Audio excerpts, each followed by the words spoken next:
Hello बच्चों, कैसे हैं आप लोग। बच्चों, जैसे कि आप जानते हैं कि जो जेई मेंस के बाद जो जेई एडवांस होता है, तो एडवांस के अंदर जो क्वेश्चंस आते हैं वो कुछ ऐसे होते हैं जो कई बार सोचने पर मजबूर करते हैं कि अच्छा, ऐसा भी सवाल पूछ सकता है क्या, कभी इस कॉन्सेप्ट का भी इस्तेमाल कर सकता है क्या। मतलब हाईली अनप्रेडिक्टेबल सवाल हमें देखने को मिलते हैं। तो इसमें हम ये नहीं कह सकते कि 2 दिन पहले 3 दिन पहले उसकी तैयारी होगी। तो मैंने सोचा कि एक काम करते हैं, कुछ ऐसे सवाल पिक करते हैं जिसके चांसेस हो कि एडवांस ऐसे सवाल बना सकता है नेक्स्ट ईयर। तो करेंट इलेक्ट्रिसिटी बहुत ही प्यारा चैप्टर है और मैंने कोशिश करी कि इस चैप्टर के कुछ चुनिंदा सवाल आपके सामने रखा जाए।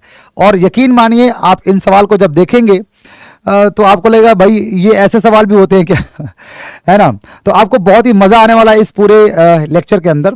और ट्रस्ट मी, आप बहुत कुछ सीख के जाने वाले हो, क्योंकि इस लेक्चर में जो सवाल मैं लेने वाला हूं वो एकदम अनसीन सवाल है। मतलब कोई भी सवाल ऐसा नहीं होगा जिसको आपने देखा हो, तो ये अनदेखा सवाल रहने वाला है। और एक चीज़ और बता दूं, ये बहुत डिफिकल्ट लेक्चर होने वाला है, ये नहीं कि बहुत आसान। मतलब आप इसको आराम से बैठ के नहीं देख सकते। मतलब ये बहुत ही हाईली कॉन्सेप्चुअल लेक्चर होने वाला है। बहुत सारी चीज़ें ऐसी भी होंगी जिनको आप पहले से नहीं जानते थे। जो कॉन्सेप्ट आपने पहले से नहीं पढ़ा होगा वो भी कॉन्सेप्ट आप यहाँ पर सीखोगे आज के लेक्चर में। तो अगर आपको सच में कुछ अच्छे कैलिबर के सवाल देखने, सुनने, समझने हैं, कुछ अच्छे कॉन्सेप्ट पर काम करने हैं, तो ये लेक्चर आपको देखना चाहिए। नहीं तो अगर आपको लगता है कि नहीं, आपको बहुत ज़्यादा आप डिफ़िकल्ट सवाल नहीं करना चाहते, और आप चाहते हो कि बहुत आराम आराम से सिंपल सवाल सॉल्व करके जीवन व्यतीत कर ले, तो फिर आपके लिए ये लेक्चर बिल्कुल नहीं है ना। चलिए, पहला ही सवाल अगर आप देखें, है ना, तो एक बार आप नज़र घुमाइए और सवाल पढ़िए। सवाल क्या कह रहा है। बहुत ही खूबसूरत सवाल है, डायग्राम भी बन रखा है। सवाल का लैंग्वेज एक बार पढ़िए आप लोग। कह रहा है कि in an infinite grid of hexagonal cells resistance of each branch is R. ठीक है, मतलब हेक्सागोनल सेल्स आप देख रहे हो, ये बहुत ही infinite grid kind of structure है। हर ब्रांच का रेजिस्टेंस इन्होंने बताया कि आर है। ठीक है भैया, अच्छी बात है। M is the mid point of branch A B. So branch A B अपने को दिख रहा है क्या? देखो, ब्रांच ए यहां पर है, बी यहां पर है। एक काम करता हूं, शायद आपको दिख रहा हो, नहीं दिख रहा हो, क्योंकि ये जूम हो रखा है। ये पॉइंट ए और पॉइंट बी है ना। तो क्या कहा इन्होंने, if a battery of EMF E is connected between A and M. So guys, A यहां पर है और बीच में कहीं एम है। ए बी के बीच में एम है, ध्यान रखना, लिखा भी होगा, है ना। Battery of EMF E is connected between A and M. Find the potential difference between A and C. तो ये सवाल कह रहा है, सुनिए ध्यान से, कि हर ब्रांच का रेजिस्टेंस जो है वो आर है और ए बी के बीच में पॉइंट एम है, और आपने एक सेल लगाया जिसका ईएमएफ ई है, और उस सेल को किन दो पॉइंट्स के बीच आपने जोड़ा है, ए और एम के बीच जोड़ा है। तो आपने कुछ ऐसा कर दिया, मान लीजिए आपने ऐसा कुछ कर दिया, आपने ए और एम के बीच एक सेल लगा दिया जिसका ईएमएफ ई है, और आपसे क्या पूछ रहा है भाई, ए और सी के बीच का पोटेंशियल डिफरेंस। तो आप ए यहां देख पा रहे हो, सी यहां पर है, तो ए और सी के बीच का पोटेंशियल डिफरेंस आपसे पूछा है।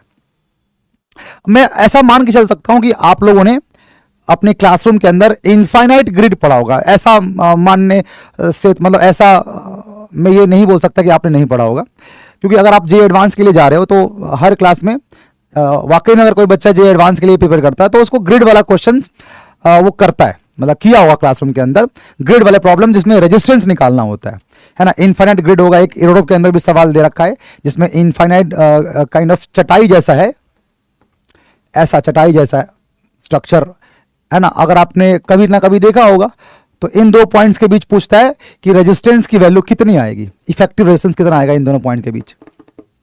ठीक है, तो ये सवाल आपने देखा होगा काइंड ऑफ। अगर ये देखा होगा तो कुछ सिमिलर काइंड ऑफ आपने ऐसा भी सवाल देखा होगा। लेकिन इस सवाल में अंतर क्या है, अब तक के सवालों में हम निकाल रहे थे रेजिस्टेंस इक्विवेलेंट दो एडजेसेंट एंड के अबाउट। इसमें थोड़ा चेंज हो गया। इसमें अपने को बोला है कि ए और एम के बीच अगर एक बैटरी लगा दिया जाए जिसका ईएमएफ ई है, तो ए और सी पॉइंट के बीच का पोटेंशियल डिफरेंस क्या है? तो टोटली डिफरेंट सवाल है ये, ठीक है। तो आइए इसको अटेम्प्ट करते हैं। लेकिन अलग सवाल है, बट कोर ऑफ अंडरस्टैंडिंग जो इस सवाल की जाती है ना, वो बिल्कुल जो ग्रिड वाला सवाल आपने सॉल्व किया होगा ना, उसी के अंडरस्टैंडिंग पर ये सवाल बनने वाला है। तो अगर आप याद करें, थोड़ा सा रिकॉल करने की ट्राई करें कि कैसे आपने रेजिस्टेंस इक्विवेलेंट निकाला था ग्रिड वाले प्रॉब्लम का, कुछ याद आ रहा है? याद तो आ रहा होगा। तो आपने इन्फिनिट जो ग्रिड स्ट्रक्चर का रेजिस्टेंस निकाला होगा ना, तो आई एम श्योर कि आपने वहां पर यूज किया होगा सुपर पोजिशन प्रिंसिपल। यही तरीका, ये वैलिड तरीका जो है वो यही है, सुपर पोजिशन प्रिंसिपल। क्लास में भी हम पढ़ाते हैं what is superposition principle. तो सुपर पोजिशन प्रिंसिपल जो होता है वो एक्चुअली हम तब काम करते हैं, तब हम यूज में लेते हैं इस थ्योरम को। क्या नाम है उसका? नाम है सुपर पोजिशन प्रिंसिपल। इसको हम तब इस्तेमाल में लेते हैं सुपर पोजिशन प्रिंसिपल को जब हमारे पास मल्टीपल सोर्सेज हो, सॉरी प्रिंसिपल, स्पेलिंग में गलती हो तो माफ करिएगा, ठीक है, ठीक है, काम चला लीजिए इससे। तो कहने का मतलब ये कि ये कब पढ़ते हैं, क्या जरूरत पड़ती है इसकी? तो इसकी जरूरत तब पड़ती है जब अपने पास सर्किट में मल्टीपल सोर्सेज होते हैं। मल्टीपल सोर्स होते हैं तो उसको डील करने के लिए ये थ्योरम एक मान सकते हैं एक आसान तरीका माना जाता है। लेकिन सर यहां पर मल्टीपल सोर्स तो नहीं है ना, कोई बात नहीं, बट कॉन्सेप्ट तो यहां पर लग जाएगा। कैसे? देखिए, जरा बैकएंड में जाते हैं और समझते हैं कि हमने रेजिस्टेंस इक्विवेलेंट निकालना कैसे सीखा होगा। तो थोड़ा सा मुझे ना प्री रिक्विजिट बता देता हूं कि क्या जानकारी है जो आपको जाननी चाहिए before getting into this problem. तो ये सवाल आपने जरूर किया होगा जिसमें हम कोई कंसेक्यूटिव दो पॉइंट्स के बीच का रेजिस्टेंस इक्विवेलेंट बताते हैं, ऐसे ए एंड बी। तो इसमें आपने क्या तरकीब लगाया होगा? यहां पर हम जो तरकीब लगाते हैं उसको बोलते हैं सुपर पोजिशन थ्योरम। क्या करते हैं, हम बच्चों को ये समझाते हैं, काम करो बेटा, ए पर बैटरी का ए पर आप बैटरी का पॉजिटिव पोटेंशियल डाल दीजिए और जो नेगेटिव पोटेंशियल है वो कहीं अनंत पे डाल दीजिए। V वोल्ट की बैटरी लीजिए और इस V वोल्ट की बैटरी का जो पॉजिटिव प्लेट है ना वो डाल दीजिए ए पर, है ना, और इसका जो नेगेटिव प्लेट है बैटरी का वो डाल दीजिए अनंत पे। तो काइंड ऑफ ऐसा लगेगा, हम सब जानते हैं कि भैया करंट जो है वो ऐसे आई निकलेगा। तो काइंड ऑफ ऐसा हम मानते हैं कि करंट ऐसे, अब मैं बोर्ड पे तो डायग्राम ऐसे ही बना सकता हूं ना, तो आप ऐसा मान सकते हो कि ए पर आपने हाई पोटेंशियल दिया है, मतलब ए पर करंट को इंजेक्ट कर रहे हैं, करंट को आप ए पर इंजेक्ट कर रहे हो, तो आई अमाउंट ऑफ करंट को आप इंजेक्ट कर रहे हो। तो चूंकि ये ग्रिड बहुत ही लार्ज होता है ना, बहुत लार्ज ग्रिड होता है, ये अनंत लंबा होता है, चटाई की तरह बहुत बड़ा होता है। तो चूंकि बहुत लार्ज ग्रिड होता है तो हम कहते हैं कि जितना ऊपर उतना दाएं, उतना बाएं, उतना नीचे। तो ए पॉइंट के लिए ये पूरा का पूरा ग्रिड सिमेट्रिक रेजिस्टेंस की तरह बिहेव करेगा। कुछ ऐसा है ना, ऐसा मान लो मेरा हाथ है, ये ग्रिड चटाई बहुत बड़ा चटाई है और कोई बीच में पॉइंट ए है। क्योंकि बहुत लार्ज ग्रिड है तो पॉइंट ए को अपन मान सकते हैं कंसिडरेबली कि बीच में होगा, और इस पॉइंट ए पर करंट इंजेक्ट कर रहे हैं, आई अमाउंट ऑफ करंट इंजेक्ट कर रहे हैं। तो इस आई करंट को ना अपने चारों तरफ इक्विवेलेंट बराबर सिमेट्रिक रेजिस्टेंस दिखाई देगा। दैट्स व्हाई वो क्या करेगा, वो बराबर हिस्सों में बढ़ जाएगा, ऐसे आई आएगा और बराबर हिस्सों में फैल जाएगा ऐसे। तो क्या होगा, ये आई इंजेक्ट किया तुमने ना, तो होगा ये कि बराबर हिस्सों में ऐसे बढ़ जाएगा। तो I by 4,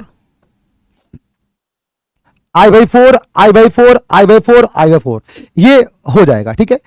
case 1, we call it case 1। फिर अगले केस में पता क्या करते हैं, अगले केस में अपन पूरा मिटा, मैं एक काम करता हूं, पेज ही ले लेता हूं अलग से।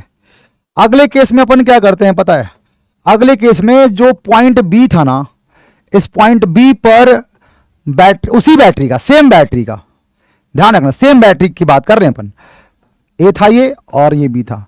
अब क्या करेंगे केस 2 में, है ना, केस 2 में इसी पॉइंट बी पर उसी बैटरी का नेगेटिव वाला प्लेट अटैच कर देते हैं और बड़ा वाला फिर से अनंत पे। तो अब क्या होगा ना, चूंकि करंट हम जानते हैं ऐसे आई बहेगा, ऐसे करंट तो ऐसे बहेगा, ऐसे बड़े वाले डंटी से करंट निकलता है, हम जानते हैं आई अमाउंट ऑफ करंट। चूंकि बैटरी तुमने सर सेम रखा हुआ है ना, केस 1 में जो बैटरी था वही केस 2 में बैटरी रखा है सर आपने, और ये ग्रिड को भी चेंज हमने किया नहीं, तो जाहिर सी बात है भैया, अगर करंट आई आपने भेजा है और same he amount of battery आपने लगा रखा है, उल्टा लगा रखा है बस, तो होगा क्या, ऐसा लगेगा कि करंट आई इस पॉइंट बी से बाहर आ रहा है, तो करंट आई बाहर आ रहा है ऐसे। तो आप सोचिए करंट आई बी से बाहर आ रहा है तो कैसे आ रहा होगा बाहर, सोचिए। इसका मतलब कहीं ना कहीं I by four, I by four, I by four, I by four, ये I by four, I by four, ये 4 जगह से, 4 ब्रांच से सेम अमाउंट ऑफ करंट आके मर्ज होकर फिर आई बनकर बाहर निकल रहा होगा, है ना। तो अपन आई कलेक्ट कर रहे हैं करंट यहां पर, तो हमने क्या किया, पॉइंट बी से आई करंट को कलेक्ट किया, तो ए पर आई करंट को इंजेक्ट किया और बी से आई करंट को कलेक्ट किया। तो बी से आई करंट को कलेक्ट करोगे तो आई कैसे आएगा बताओ जरा, तो जरूर चारों ब्रांच से आई बाई फोर आके मर्ज हुआ होगा और फिर वो मिलके आई बन के पॉइंट बी से बाहर निकल गया होगा और इस तरीके से बैटरी से फ्लो कर जाएगा अनंत तक। अब इन दोनों केस को जब सुपरपोज करते हैं, सुपरपोज करने वाला इन दोनों को एक ही पर मिला दीजिए, ठीक है। तो जब सुपरपोज करते हैं इन दोनों केसेस को ना, तो ए बी ब्रांच से जो करंट आएगा, पहले केस में भी आई बाई फोर था, चेक करिए, फर्स्ट केस में भी क्या था, ए बी ब्रांच से करंट आई बाई फोर था, राइट साइड की तरफ जा रहा था केस 1 में। केस 2 में भी आप चेक करेंगे तो ए से बी तक आई बाई फोर राइट साइड ही जा रहा है। तो आप जब दोनों केस को सुपरपोज करते हो ना, तो सुपरपोजिशन करने से दोनों केसेस में जो रिजल्ट आए हैं ना, वो भी अलजेब्रिकली एड ऑन हो जाते हैं, ये थ्योरम है, ठीक है। कि आप जब दोनों केस को सुपरपोज करोगे तो दोनों केस में जो रिजल्ट्स आए हैं वो सुपर इंपोज हो जाएंगे, तो होगा ये। अब मैंने तो ये पूरा ही बता दिया आपको, बट मैं एक्सपेक्ट कर रहा था कि आपको ये ग्रिड वाला सवाल पहले से आता हो, बट ठीक है, थोड़ा एक्स्ट्रा टाइम लग जाएगा, लेकिन मुझे लगता है कि मैं आपको समझा पाऊंगा अच्छे से, है ना। मान लो किसी को पहले से नहीं पता है ये सवाल के बारे में, तो भी वो समझ सकता है। तो अगर मैं दोनों को सुपरपोज करूं, आफ्टर सुपरपोजिंग बोथ दिस केसेस, है ना, केस 1 एंड केस 2, इसको मैं सुपरपोज करना चाह रहा हूं। तो सुपरपोज करूंगा मेरे भाई, तो दोनों केसेस के जो रिजल्ट है ना वो भी सुपर इंपोज हो जाएंगे। तो आप सोचिए, केस 1 में आई बाई फोर आ रहा था ए से बी, और केस 2 में भी आई बाई फोर ही आ रहा था, तो दोनों सुपरपोज हो जाएंगे, तो जुड़ जाएंगे, आई बाई 2 बन जाएगा। और बैटरी भी तो सुपरपोज हो गई। याद करो, पहले केस में बड़ा वाला डंडी लगा था ए पर, सेकेंड केस में छोटा डंडी लगा था बी पर, तो आप दोनों को क्लब कर रहे हैं तो एग्जैक्टली अपनी ये बैटरी बन जाएगी ना, वी वोल्ट की। और बैटरी से करंट ऐसे आई जा रहा था, ये आई जा रहा था, फिर आई डिस्ट्रीब्यूट होके, फिर यहां से आई कलेक्ट होके सर्किट कंप्लीट है, सर्किट कंप्लीट है। ये प्रोसेस होता है।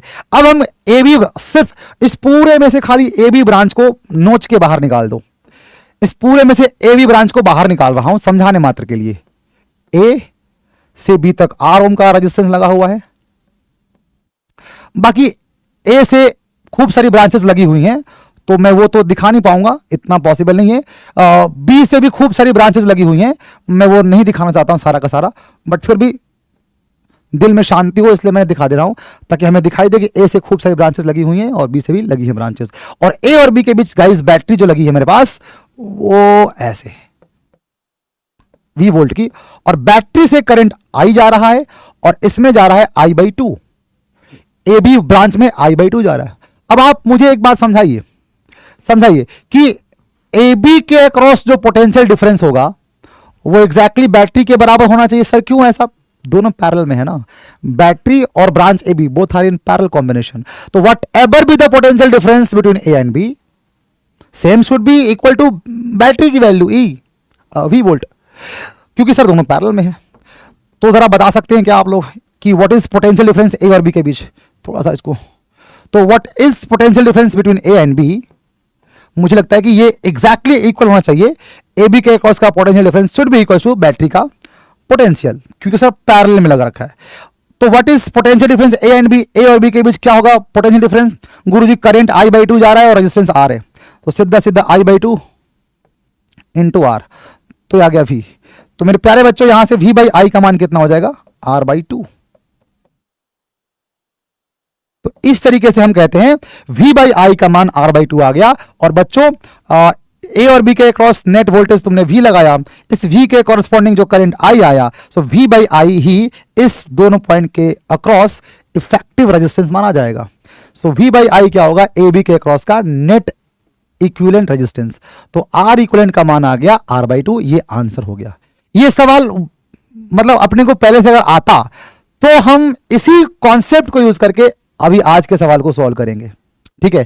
तो ये वो बेसिक टूल है जो अपने को आना चाहिए था इस सवाल को करने के लिए। अब देखो, आपको मैंने प्रॉपर्ली समझा दिया कि सुपरपोजिशन डील कैसे करते हैं। अब आप इस कॉन्सेप्ट के बिहाफ पर इस सवाल को प्रॉपर्ली सॉल्व कर सकते हैं। कैसे, देखिए, एक काम करता हूं, मैं इस ग्रिड को अलग से दिखाता हूं, ज्यादा बेहतर होगा। इस बार हमारे पास हेक्सागोनल सेल्स हैं। पिछली बार हमारे पास स्क्वायर था, स्क्वायर ग्रिड था ना, जो आपको समझाया था मैंने, स्क्वायर ग्रिड का एग्जांपल लेके समझाया था मैंने आपको। अब बाकी के जो स्ट्रक्चर्स है वो मैं बनाना नहीं चाहता, थोड़ा आलसी हूं, ठीक है, ठीक है, छोड़ दो, बाकी का मैं बनाना नहीं चाहता। ये पॉइंट ए था, ये पॉइंट बी था, ये पॉइंट सी था, और ए और बी के बीच में पॉइंट एम था। ओके, अब हमें फिर से बैटरी कहां लगी है बताओ, सवाल पढ़ना। तो ए और एम के बीच बैटरी लगी है, ऐसे बैटरी लगी है ए और एम के बीच, और इसका ईएमएफ ई है। तो पूछा ए और एम के बीच अगर आप ईएमएफ ई का लगा दीजिए, तो बताइए इस स्थिति में ए और सी के बीच का डिफरेंस पोटेंशियल क्या होगा, ठीक है। तो अपन वही लॉजिक इस्तेमाल करने वाले हैं फिर से, ठीक है। देखो, ए और एम पर ध्यान रखना, मैंने क्या किया, फिर से ए पर लगा दिया उसी बैटरी का बड़ा वाला डंटी, और इसका जो सेकेंड छोटा वाला डंटी था उसको मैंने अनंत पे डाल दिया। Same logic. तो यहां से करंट आई जाएगा। अब ये करंट आई जो है वो तीन हिस्सों में बटेगा, क्योंकि यहां पर इस बार हेक्सागोनल था ना, तो तीन हिस्सा, इधर इधर इधर। क्योंकि ये ए पॉइंट के कॉरस्पॉन्डिंग पूरा चादर की तरह फैला होगा तो सिमेट्री दिखाई देगी इसको। तो इक्वल अमाउंट में I/3 इधर आ जाएगा, I/3 इधर आ जाएगा, और I/3 इधर आ जाएगा। केस वन में देखो, इधर जा रहा है, ए से एम की तरफ I/3 जा रहा है, और ए से सी तक I/3 ऐसे जा रहा है। ये ध्यान रखना, केस 1 डील कर रहे हैं हम लोग। आइए जरा केस 2 डील करते हैं। कॉपी कर लेता हूं इसको, केस 2। आइए जरा केस 2 में डील करते हैं भाई, केस 2। तो केस 2 में क्या होगा, एम पर इस बैटरी का छोटा वाला डंटी लगा दोगे। तो हमने क्या किया, ये ए है और ये एम था, तो इस बार एम पर छोटा वाला डंटी लगा देंगे उसी बैटरी का, है ना, और बड़ा वाला अनंत पे डाल देंगे। तो अब इस बार क्या होगा, अब सोचो, ये जो पॉइंट एम है ये ए बी के बीच में लगा है, ध्यान रखना। तो आप सोचिए ना, हमें पता है कि वही बैटरी लगा रखा है मैंने, तो करंट तो आई ही कलेक्ट होना है वापस से। अब सोचिए, जो आई यहां से कलेक्ट होगा तो जाहिर सी बात है यहां से I/2 और यहां से I/2 आना पड़ेगा, क्योंकि इतना ना बड़ा चादर है ना कि इस एम पॉइंट के लिए भी सिमेट्री दिखाई देगी। तो एम पॉइंट के कॉरस्पॉन्डिंग भी करंट इक्वली डिस्ट्रीब्यूशन दिखाएगा। तो इसका मतलब कि अगर यहां से एम से करंट आई लौट के जा रहा है, चूंकि बैटरी तो आपने सेम ही लगा रखी है भाई, आपने बैटरी तो जो पुराना वाला था वही लगा रखा है, और रेजिस्टेंस में कोई चेंज आएगा नहीं, क्योंकि जो सिमेट्री ए से दिखाई देगी ना, बिल्कुल वही सिमेट्री एम से दिखाई देगी। द रीजन बिंग्स बहुत बड़ा चादर है, बहुत बड़ा चादर है, तो फर्क नहीं पड़ेगा कि आप ए से देख रहे हो कि एम से देख रहे हो, एक लगभग सेम दिखाई देगा। ओके, तो means I current he collect होने वाला है। तो आप सोचिए, अगर आई कलेक्ट होगा तो ऑफकोर्स यहां से I/2 और I/2 आना पड़ेगा। सोच के देखो एक बार आप, हाँ सही है।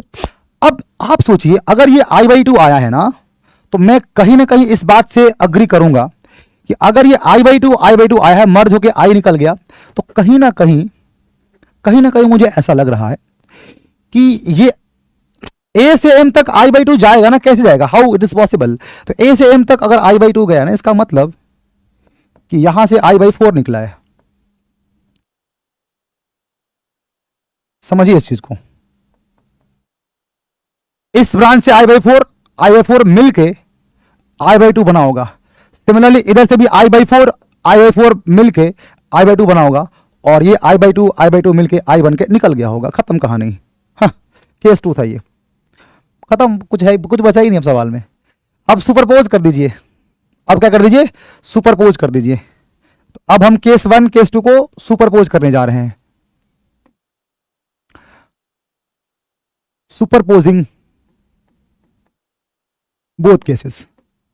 तो अगर आप दोनों केसेस को सुपरपोज करोगे ना मेरे बच्चे, मैं मिटा देता हूं, ध्यान रखना, दोनों केस को सुपरपोज करना अपने को। तो सुपरपोज करेंगे तो दोनों केसेस के करंट वगैरह सब जुड़ जाएंगे ना। ये C था, ये A था, ये B था, और ये M था। तो आपने बैटरी लगाया है A और M के बीच, E, एंड M जो है वो AB का मिड पॉइंट है। तो AB का पूरा रेजिस्टेंस R है, तो AM का रेजिस्टेंस R/2 नहीं हो जाएगा क्या? A से B तक का रेजिस्टेंस R है और M मिड पॉइंट है, तो ये आधा हो जाएगा ना R/2। ठीक है, चलो आधा हो जाएगा, आप समझ गए हो, मैंने समझा भी दिया। अब जरा देखें AM ब्रांच में कितना करंट जाएगा, नेट करंट AM ब्रांच में, I नेट AM ब्रांच में कितना जाएगा। तो सर AM ब्रांच में जो नेट करंट जाएगा वो दोनों केसेस, दो केस आपने बनाए थे ना, उन दोनों का सुपरपोजिशन ले लीजिए ना, आप ले लीजिए। तो दोनों केस में चेक करें अपन, क्या हो गया, ये कहां से आ गया। तो आइए, केस 1 में AM ब्रांच में I/3 था, ऊपर की तरफ चढ़ रहा था, और केस 2 में AM ब्रांच में I/2 चढ़ रहा है। तो नेट करंट जो आएगा AM ब्रांच में सुपरपोजिशन के बाद, वो दोनों को जोड़ दीजिए ना यार, I/3 प्लस I/2, इसको जोड़ दीजिए। I/2 ही था ना, हाँ ठीक है। तो ये आ जाएगा 6 है ना, 3 से 2 तो 5I/6 आ जाएगा। अगर कुछ कैलसी एरर हो रहा है तो मुझे बता सकते हैं आप लोग। 3 दूना 6, 3 से 2 बार में, और 2 से 3 बार, बिल्कुल सही है, 5I/6 है ना।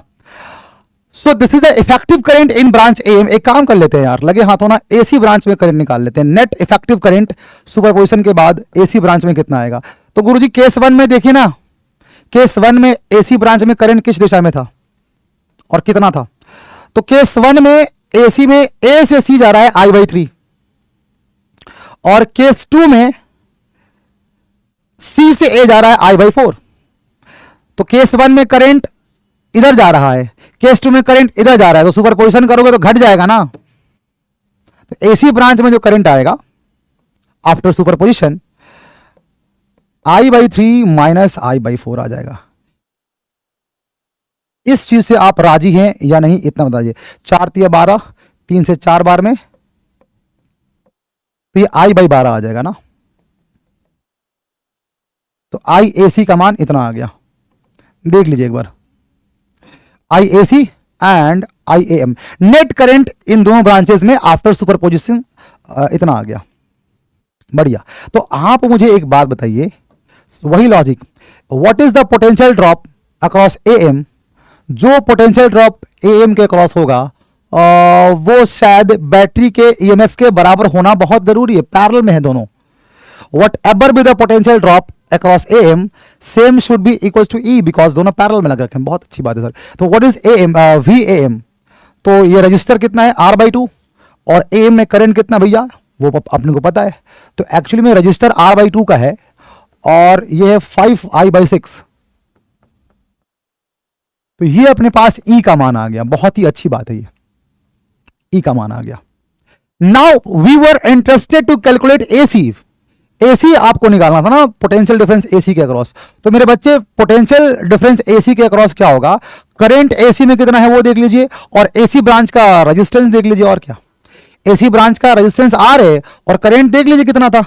तो करंट तो I/12 था। तो करंट जो था आई ए सी, वो चेक कर लीजिए, आई बाई 12 है इंटू आर, तो ये आ जाएगा वी ए सी। बहुत अच्छी बात है, बहुत अच्छी बात है। अब आंसर आ चुका है, पता है करना क्या है, आई आर का मान ऊपर से निकालिए, तो आई आर का मान आ जाएगा शायद ना 12/5 आ जाएगा, तो वी ए सी का मान आ जाएगा, देखिए 1/12 बाहर निकाल दिया मैंने, और into I R, I R का मान देखो, आई इंटू आर कितना होगा, 6×12 ई है ना, 12E/5, तो देखो 12 से 12 निपट जाएगा, तो वीएसी का मान हो जाएगा E/5, यानी ए और सी के बीच का जो पोटेंशियल डिफरेंस आएगा इस स्थिति में वो आ जाएगा E/5।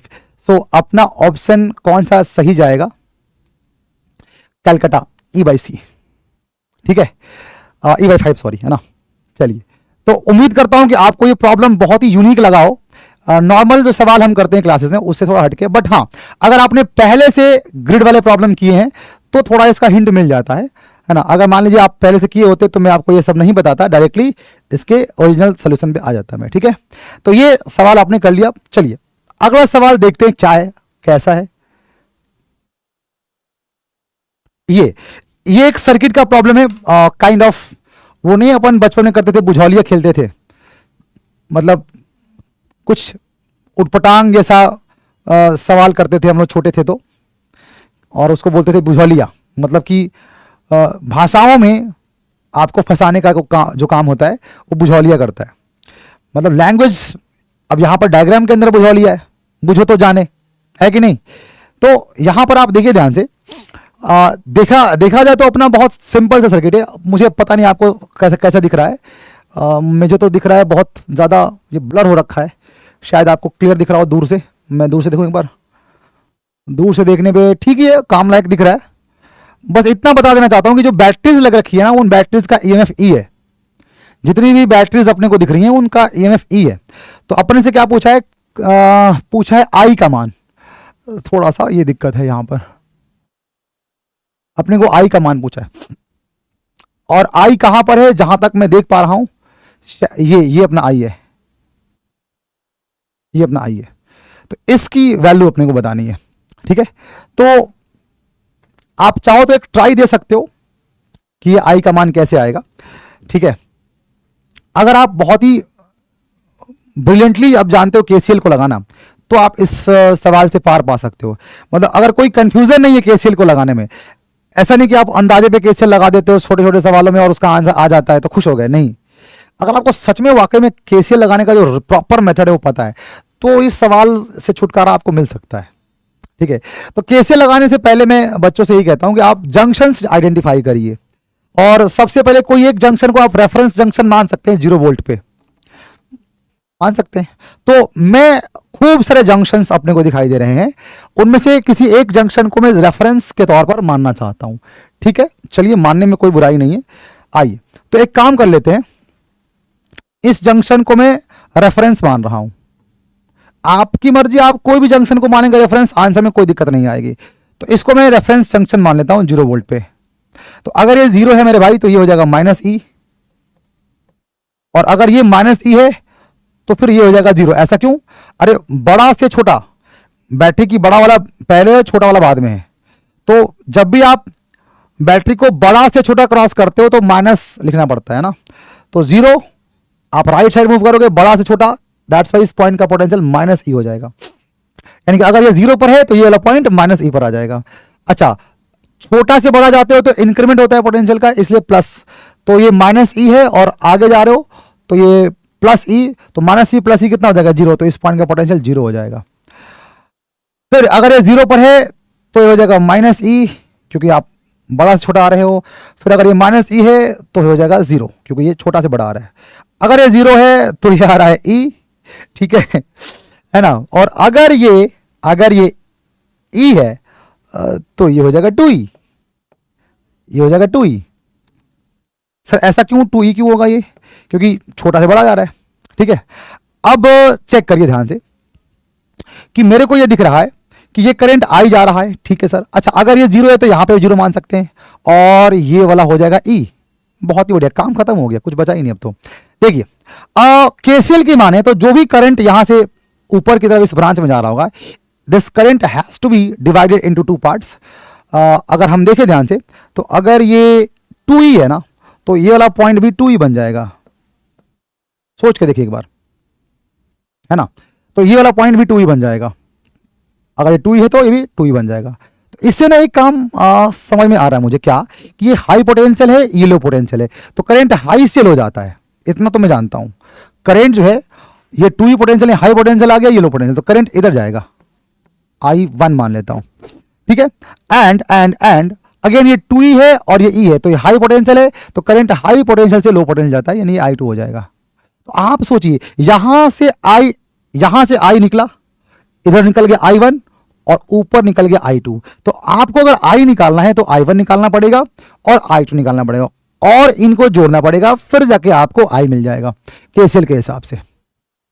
देखो ध्यान से, दिस इज I और यहां से इधर निकल गया I1 और इधर निकल गया I2। तो सिंपल सी बात है भैया, I बराबर क्या होना चाहिए, I1 प्लस I2।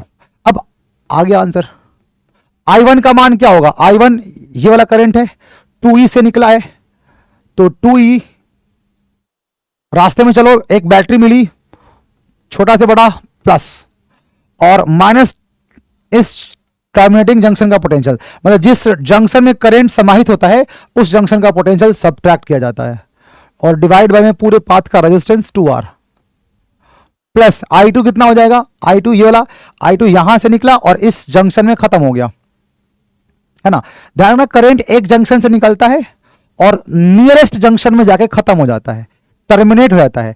तो हमें क्या करना चाहिए, जिस जंक्शन से करंट निकल रहा है, तो I2 निकल रहा है कहां से, इस जंक्शन से निकल रहा है, तो जिस जंक्शन से करंट निकलता है पहले वो लिख लेते हैं। फिर करंट के साथ चलना होता है, रास्ते में बैटरी अगर मिलती है तो उसको हम जोड़ घटाव कर सकते हैं। अगर बैटरी छोटा से बड़ा मिलता है तो जोड़ते हैं और बड़ा से छोटा मिलेगा तो घटाते हैं। I2 के केस में I2 जो है वो 2E से निकला तो अपन ने पहले 2E लिख लिया। I2 के साथ चलोगे, रास्ते में कोई बैटरी नहीं मिल रहा है और I2 अपने नियरेस्ट जंक्शन में खत्म होगा, तो इसके नियरेस्ट जंक्शन यही तो है, E वाला। तो हम क्या करते हैं, नियरेस्ट जंक्शन जिसमें करंट समाहित होता है, तो I2 किस जंक्शन में समाहित हो रहा है, E वाले में, तो जिस जंक्शन में करंट समाहित होगा उस जंक्शन का पोटेंशियल घटा दिया जाएगा और डिवाइड बाय में पाथ रेजिस्टेंस, यानी यहां से यहां तक का पाथ जो बना उसका रेजिस्टेंस लिख लिया जाए। इस तरीके से हम करंट लिखते हैं। बस काम खत्म। आप I का मान चेक करिए, है ना। तो आप चेक करेंगे, आप एक काम करिए, इसमें 2 से गुना और 2 से भाग कर लीजिए ताकि एलसीएम आ जाए हमारे पास। तो अपने पास आ गया 3E और 3 और 4 7। एक काम कर लो, 2E माइनस E, ये E बन गया और ये 3, तो 3 प्लस 2 5, 5E बटे में 2R। तो ऑप्शन डी बिल्कुल मैच कर रहा है, 5E बटे में 2R। ठीक है बात, चलो। तो ये किरचॉफ्स करंट लॉ को समझाने के लिए, अगर आप वाकई में जानते हो कि कैसे अप्लाई करते हैं किरचॉफ्स करंट लॉ, तो आप इस सवाल को कर सकते हो, अदरवाइज इसको देख के ही छोड़ दोगे। चलिए, तो ये भी एक अच्छा सवाल था। ये तो मतलब इसका तो मैं क्या ही तारीफ करूं, ये सवाल अपने आप में बहुत ही डिफिकल्ट है, मतलब कॉन्सेप्चुअली भी डिफिकल्ट है और थोड़ा मैथमेटिकली भी इंक्लाइंड है बहुत ज़्यादा, ये है ना। तो दोनों चीज़ें इसमें एक साथ है। पढ़िए एक बार सवाल क्या कह रहा है ना, पढ़िए एक बार। An infinite network is composed of identical batteries and identical bulbs of power rating and voltage rating अपने को दे रखा है। Power radiated by the leftmost lamp is 100 watt। तो ये वाला लैंप कितना पावर रेडिएट कर रहा है, that is given to us 100 watt. ठीक है, नेक्स्ट आगे बढ़ते हैं। Okay okay okay okay. And power radiated by any bulb, कोई किसी भी बल्ब की अगर पावर रेडिएटेड की बात करूं, ये 1/β टाइम्स है power radiated by the adjacent lamp to the left.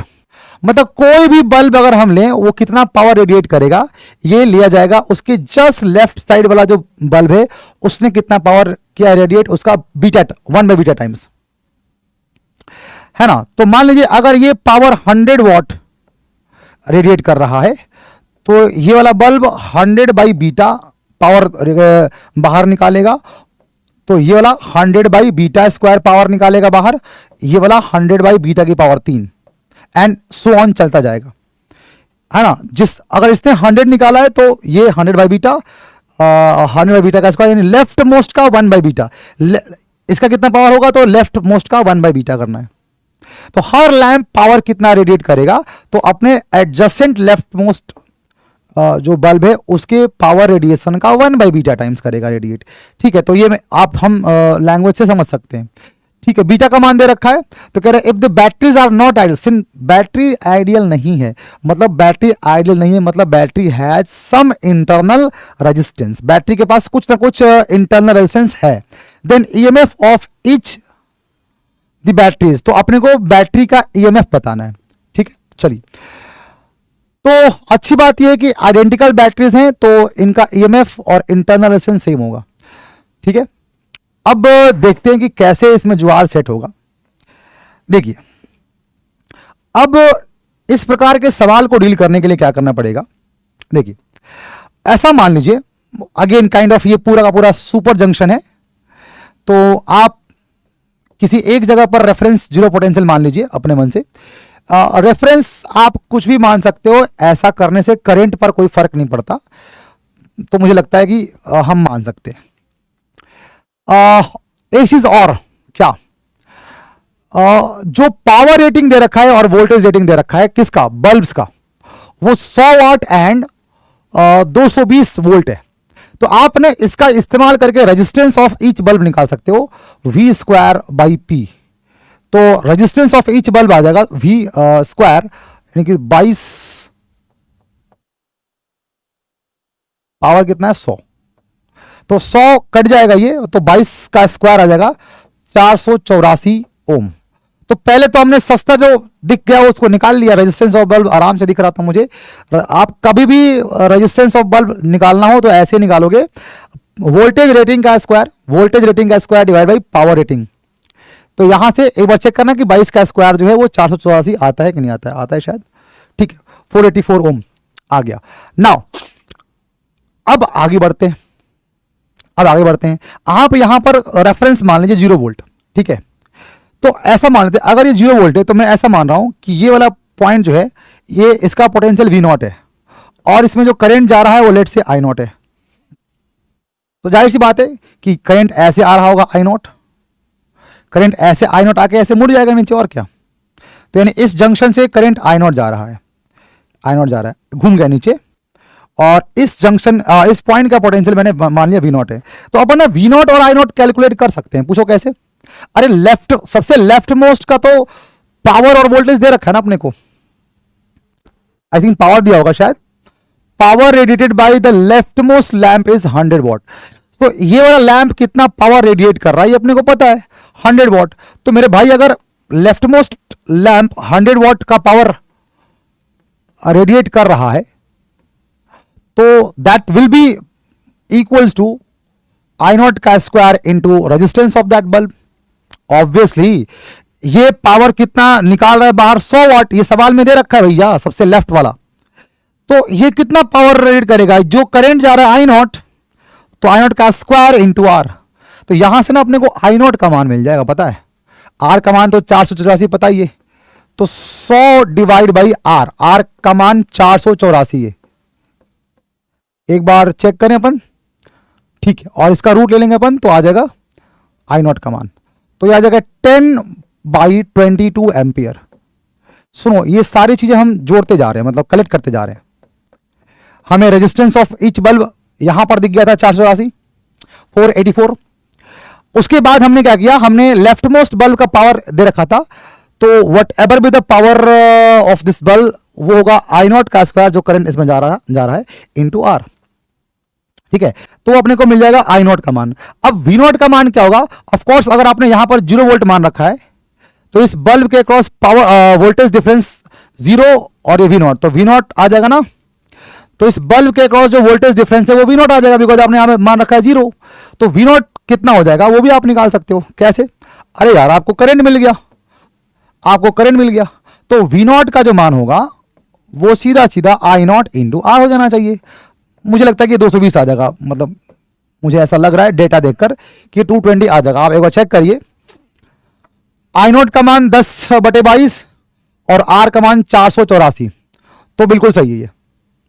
आप चेक कर लीजिए, सब कुछ वैल्यूज अवेलेबल है। आई नॉट ऊपर आ रखा है और आर का मान 484 पिछले स्लाइड में आया हुआ था, तो आप चेक करेंगे तो ये 220 वोल्ट आएगा।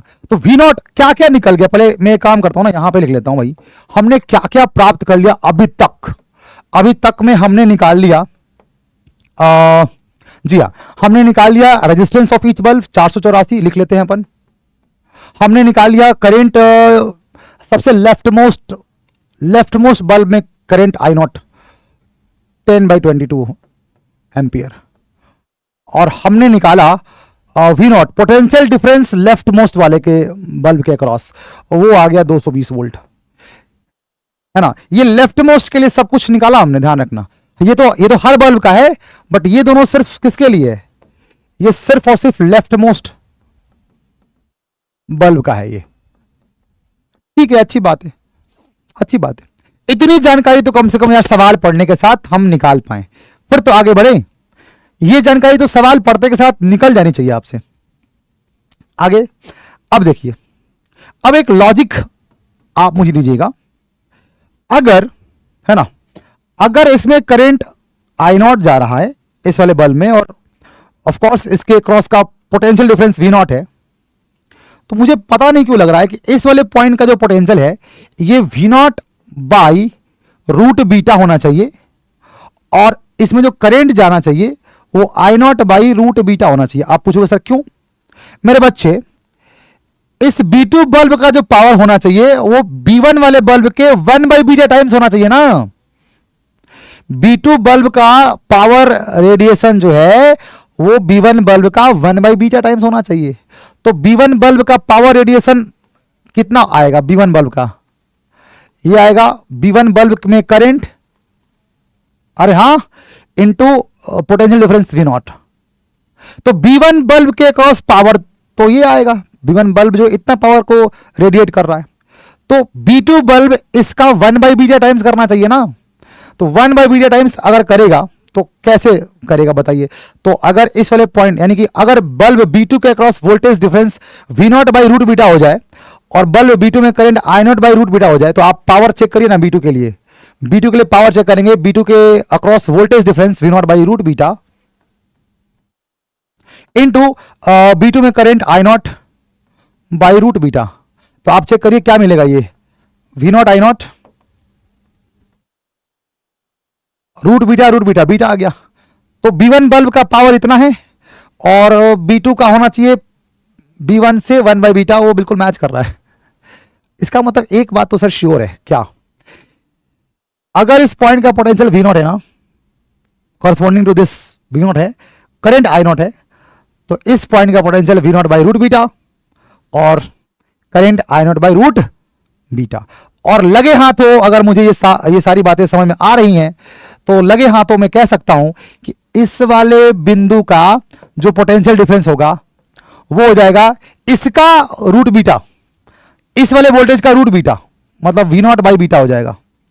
ओके, और जो करंट आएगा इसमें वो इस वाले करंट का root beta. So I not by root beta था, इसका रूट बीटा 1 कर लो, और तो ये आ जाएगा I not by beta. Check करो आपको यही ध्यान रखना है कि इसका जो पावर है वो इस वाले से 1 बीटा होना चाहिए। मतलब जो भी इसका पावर होगा, इस पावर जो भी ये पावर देगा उस पावर का 1 बीटा होना चाहिए इसका पावर। तो आप चेक करिए ये कितना पावर देगा, वो आपने निकाला था थोड़ी देर पहले, तो ये कितना पावर देगा, ये V not by root beta I not by root beta. ये बल्ब B2 पावर देगा, तो बल्ब B3 कितना देगा? पुराने वाले से 1 बीटा तो 1 बीटा करना पड़ेगा, तो पुराना वाला पावर ये। तो आप चेक करिए, अगर इसमें I नॉट बाई बीटा, एक सेकेंड, अगर V not by root beta है, ठीक है, हाँ सही है, हमें 1 बीटा करना है ना, ठीक है। तो ये आ जाएगा V not by beta voltage difference और current I not by beta. तो आप चेक करिए, B3 का पावर आ गया V not I not by beta square, और B2 का पावर है V not I not by beta.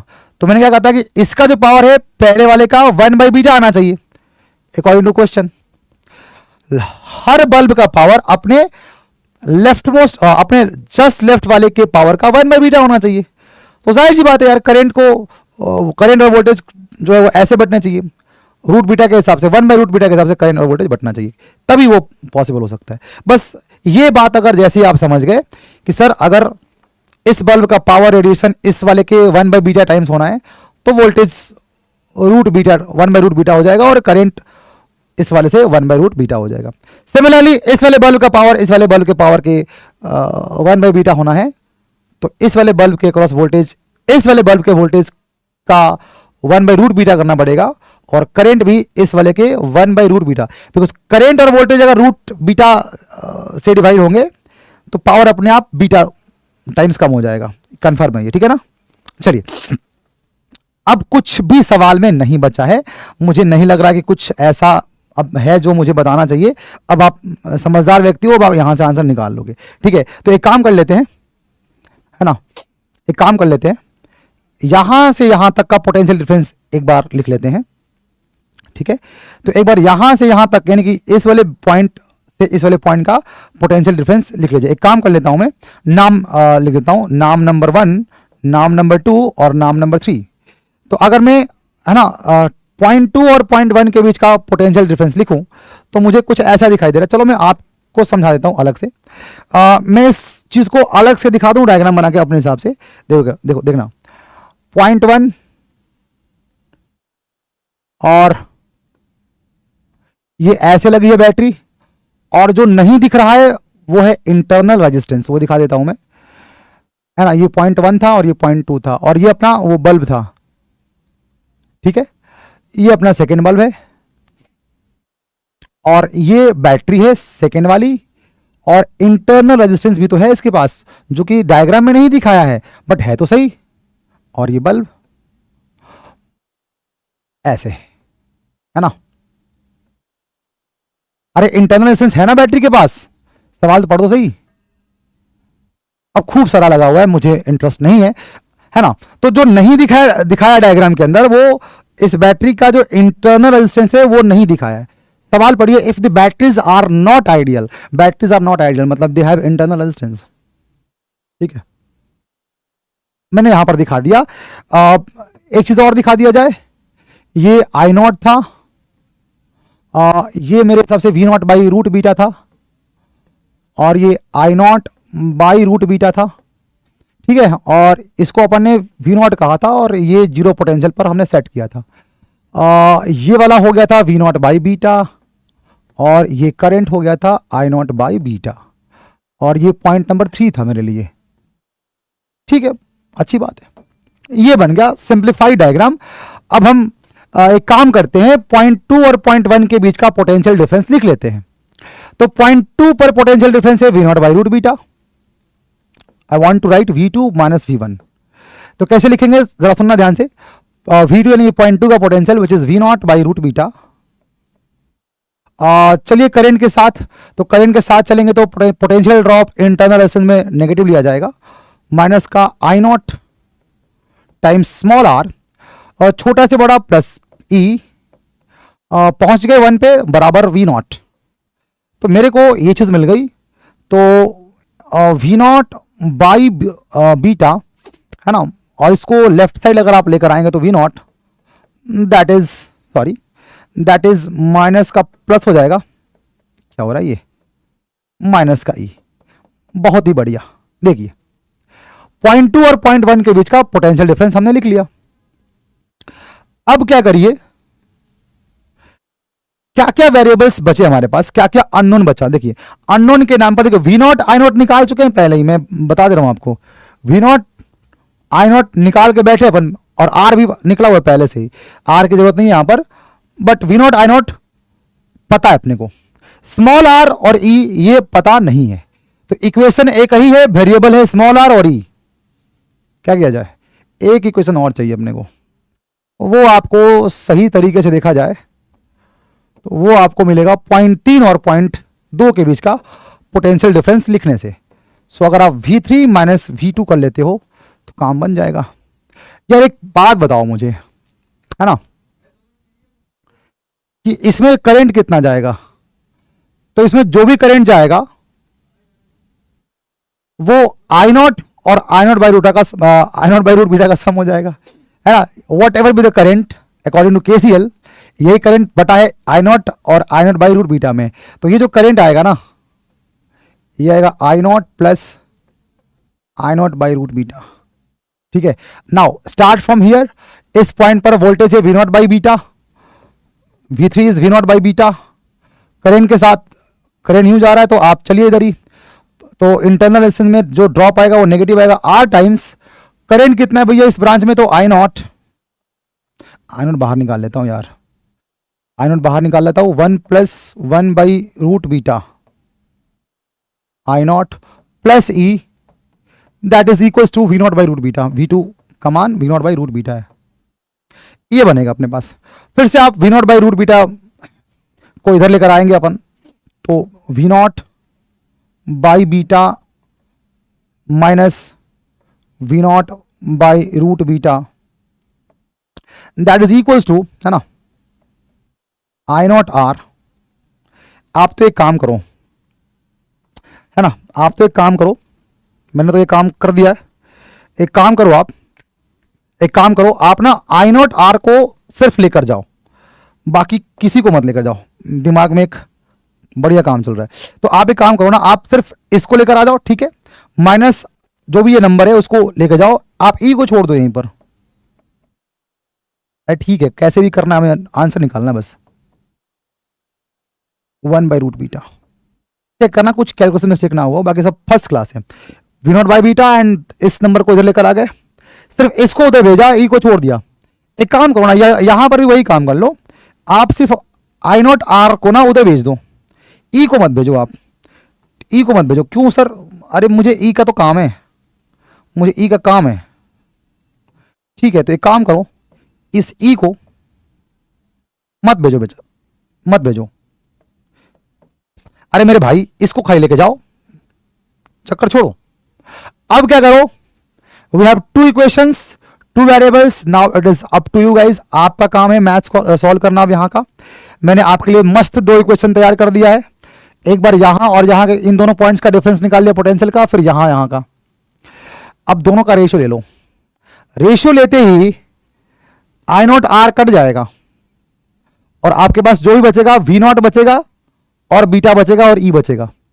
तो अगर आप सॉल्व करोगे, मैं यहां पे छोड़ रहा हूं, मतलब मैं कैलकुलेशन नहीं करने वाला हूं, आंसर अपने को पता है, आंसर सी आने वाला है, मतलब मैंने कैलकुलेट कर लिया है इस चीज को पहले से, मुझे पता है इसका आंसर सी आता है, 44 वोल्ट आने वाला है, ठीक है।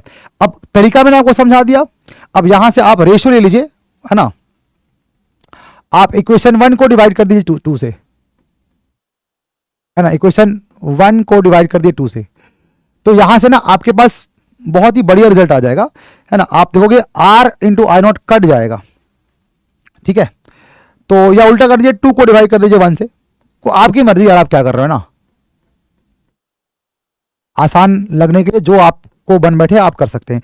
अब आप इनको डिवाइड करेंगे ना, तो आपके इक्वेशन में सिर्फ और सिर्फ क्या रहेगा पता है, सिर्फ और सिर्फ रहेगा ई ही बचेगा अननोन, बाकी तो सब वी नॉट बीटा, ये तो पता है अपने सवाल में अपने को, ठीक है। तो मैं अब यहां पर इसको छोड़ रहा हूं और एक्सपेक्ट कर रहा हूं कि आप इनका रेशियो निकालेंगे, है ना। तो आई नॉट आर कट जाएगा और कट कुट के हमारे पास रिजल्ट आ जाएगा 44 वोल्ट। चेक करना आप लोग, मैंने चेक किया हुआ है पहले से, ठीक है। चलिए, तो मैं सोच रहा हूं कि कैलकुलेशन पार्ट आप खुद कर लीजिए। चलिए नेक्स्ट सवाल पर मूव करते हैं। ये भी एक इनफाइनाइट रेजिस्टेंस वाला क्वेश्चन है, मतलब लैडर सीरीज है ये, जनरली क्लास में हम लोग कराते हैं इनफाइनाइट लैडर सीरीज का सवाल। तो ये भी एक अलग प्रकार का, मतलब different type of infinite ladder series है, ठीक है। अब इसको सॉल्व कैसे करेंगे सुनना ध्यान से। हमें ए और बी के बीच का इक्विवेलेंट रेजिस्टेंस चाहिए, तो पहले तो मुझे इसको सिंप्लीफाई करना पड़ेगा, क्योंकि ऐसे दिख नहीं रहा कि क्या करें, मतलब थोड़ा अजीब लग रहा है, ठीक है। तो एक काम करते हैं, थोड़ा सिंप्लीफाई कर देते हैं इस चीज को। यहां पर मैं मान ले रहा हूं 1, यहां पर मैं मान ले रहा हूं 2, और गाइज एक चीज आप देख रहे हो, नीचे ना शॉर्ट हो रखा है, शॉर्ट। तो अगर नीचे शॉर्ट हो रखा है ना, तो नीचे के को आप एक ही नाम दे सकते हैं, मतलब आप नीचे को सी बोल दीजिए, मतलब हर पॉइंट को आप सी बोल रहे हो नीचे, बिकॉज सॉर्टेड है ये पूरा का पूरा। तो सारा पॉइंट सी है, मतलब सारा पॉइंट एक ही पोटेंशियल पर बंधा हुआ है, तो आपने इस पूरे को एक ही नाम दे दिया सी। अब जरा देखिएगा, मैं इसको सिंप्लीफाई करने जा रहा हूं। हमें वन ए और बी के अक्रॉस रेजिस्टेंस इक्विवेलेंट निकालना है। तो एक काम करते हैं, ए, देखिए ध्यान से देखिए यहां पर, है ना, ए से 1 तक वी हैव 1 रजिस्टर ऑफ 2 ओम। तो मैं यहां पर ए मान रहा हूं, ए से 1 तक हमारे पास 2 ओम का रजिस्टर है। बच्चा बी से 2 तक हमारे पास एक और रजिस्टर है 2 ओम का। तो मैं एक काम करो, बी यहां मान रहा हूं मैं, और 2 जस्ट इसके नीचे मान रहा हूं। तो बी से 0.2 तक हमारे पास फिर से 2 ओम का रजिस्टर है। अब सुनना ध्यान से, बहुत इंटरेस्टिंग सर्किट है ये। हमें सबसे पहले सिंप्लीफाई करना, सिंप्लीफाई पे ध्यान दे रहे हैं।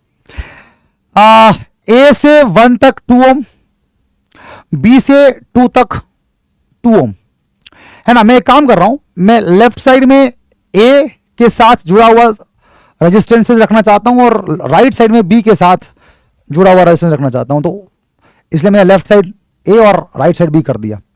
नाउ एज कॉमन भी तो अपने को दिख रहा है कुछ।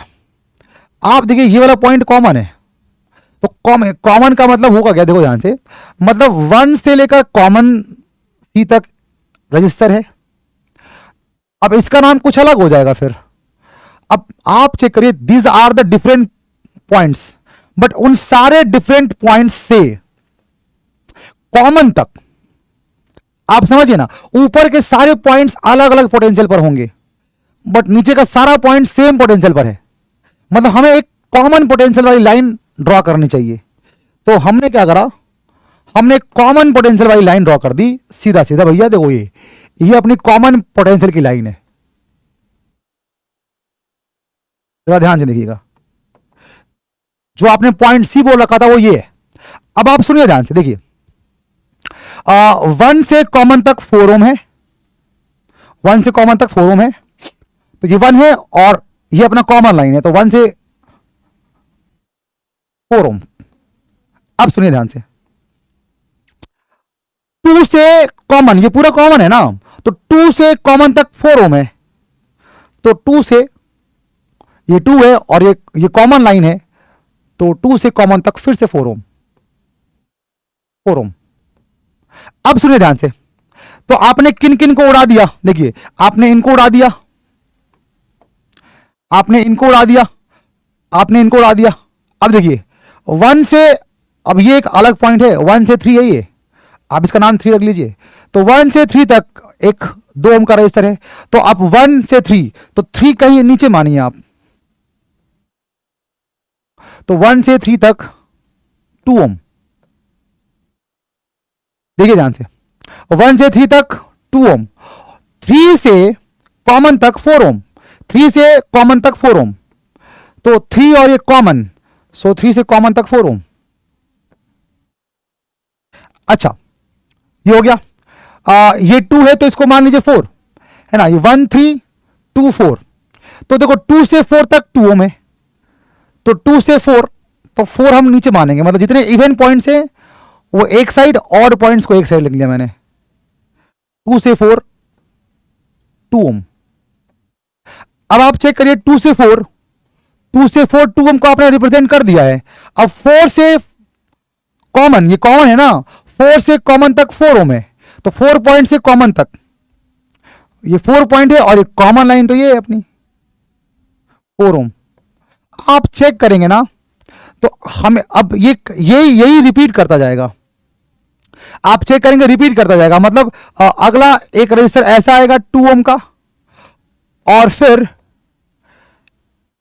यहां से एक 4 ओम का आ जाएगा कॉमन तक, मतलब ये पॉइंट नंबर 5 बोल दिया मैंने। चेक करिए आप, ये 3 है, इस पॉइंट का मैंने नाम 5 रख दिया, तो 3 से 5 तक 2 ओम, 3 से 5 तक 2 ओम, तो 3 से 5 तक 2 ओम, और 5 से कॉमन तक 4 ओम।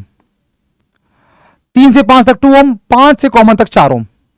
आप 4 है तो ये वाला पॉइंट को 6 बोल दीजिए। तो 4 से 6 तक 2 ओम है, 4 से 6 तक 2 ओम है, तो 4 यहां पे तो नीचे आ जाएगा 6 पॉइंट। 4 से 6 तक 2 ओम है एंड 6 से कॉमन तक 4 ओम। अब ये रिपीट करता जाएगा और कहीं लास्ट में फिर ये 4 ओम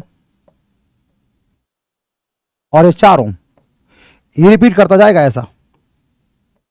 तो ये आप सिंप्लीफाइड सर्किट की तरह इसको देख सकते हैं कि ये इसका सिंप्लीफाइड सर्किट है। अब आप इस सर्किट में ए और बी के अक्रॉस निकालना चाहते हो रेजिस्टेंस इक्विवेलेंट, तो बच्चों आप अगर देख पा रहे हैं तो इस सर्किट में वाई एक्सिस सिमेट्री एग्जिस्ट कर रही है। वाई कर रही है, एक्स कर रही है, हाँ वाई एक्सिस सिमेट्री। तो चूंकि वाई एक्सिस सिमेट्री एग्जिस्ट करने का मतलब मैंने आपको क्लास में समझा रखा है कि अगर वाई एक्सिस सिमेट्री एग्जिस्ट कर रही है ना, तो ऑब्जेक्ट और इमेज में करंट सेम जाता है। ऑब्जेक्ट एंड इमेज में करंट सेम जाता है। सर इसका मतलब क्या हुआ कि अगर यहां पर मिरर रख दें, मिरर, तो इसका इमेज बन जाएगा ये, इसका इमेज बन जाएगा ये, तो ऑब्जेक्ट और इमेज में सेम करंट जाएगा। तो मतलब इसमें जो करंट जाएगा I1 वही जाएगा इसमें I1। इसमें अगर करंट जाएगा लेट से I2 तो इसमें भी करंट जाएगा I2। ऑब्जेक्ट और इमेज में करंट सेम जाता है। इसमें I3 तो यहां भी I3। इसका मतलब कि ये I1 गया गया गया गया गया गया और सीधे निकल गया। इसका मतलब इस जंक्शन की कोई जरूरत नहीं है, तो आप इस जंक्शन को रिमूव कर सकते हो। तो वाई एक्सिस सिमेट्री की वजह से हमने इसको रिमूव कर दिया। एक सेकेंड, कैसे हटेगा? हट गया। तो आपने ये पूरा हटा दिया। अब बताओ, क्योंकि वाई एक्सिस सिमेट्री था तो आपने पूरा ही पूरा जंक्शन को हटा दिया। अब आप बताइए क्या बना? 4 4 8 8 8, तो ये ऐसा बन गया सर्किट। ये दो और 4 4 सीरीज में आ गया ना 8, 2 2 एंड दिस इज 2 ऑल्सो, 2 2 और ये 8 है ना, 4 4 8। फिर देखो 2 2 और ये 4 4 8। तो आपको नहीं लगता कि ये एक प्रकार का लैडर वाला सवाल बन गया? बताओ जरा। और ये अनंत तक जाएगा ऐसा?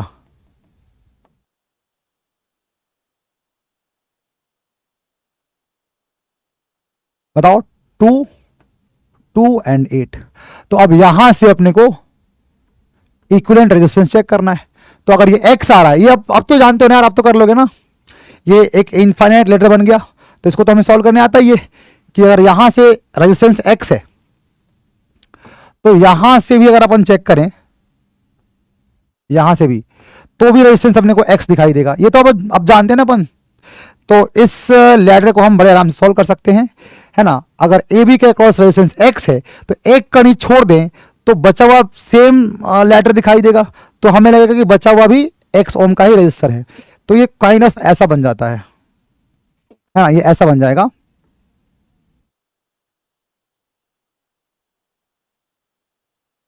टू ओम 8 ओम।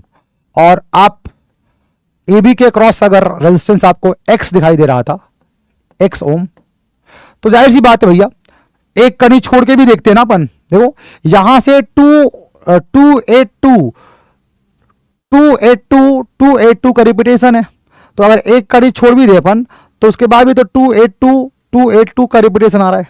तो एक कड़ी छोड़ भी देंगे तो भी अपने को दिखाई देगा कि सर जो रेस्ट अमाउंट ऑफ रेजिस्टेंसेस है वो भी x ओम को रिप्रेजेंट करेंगे।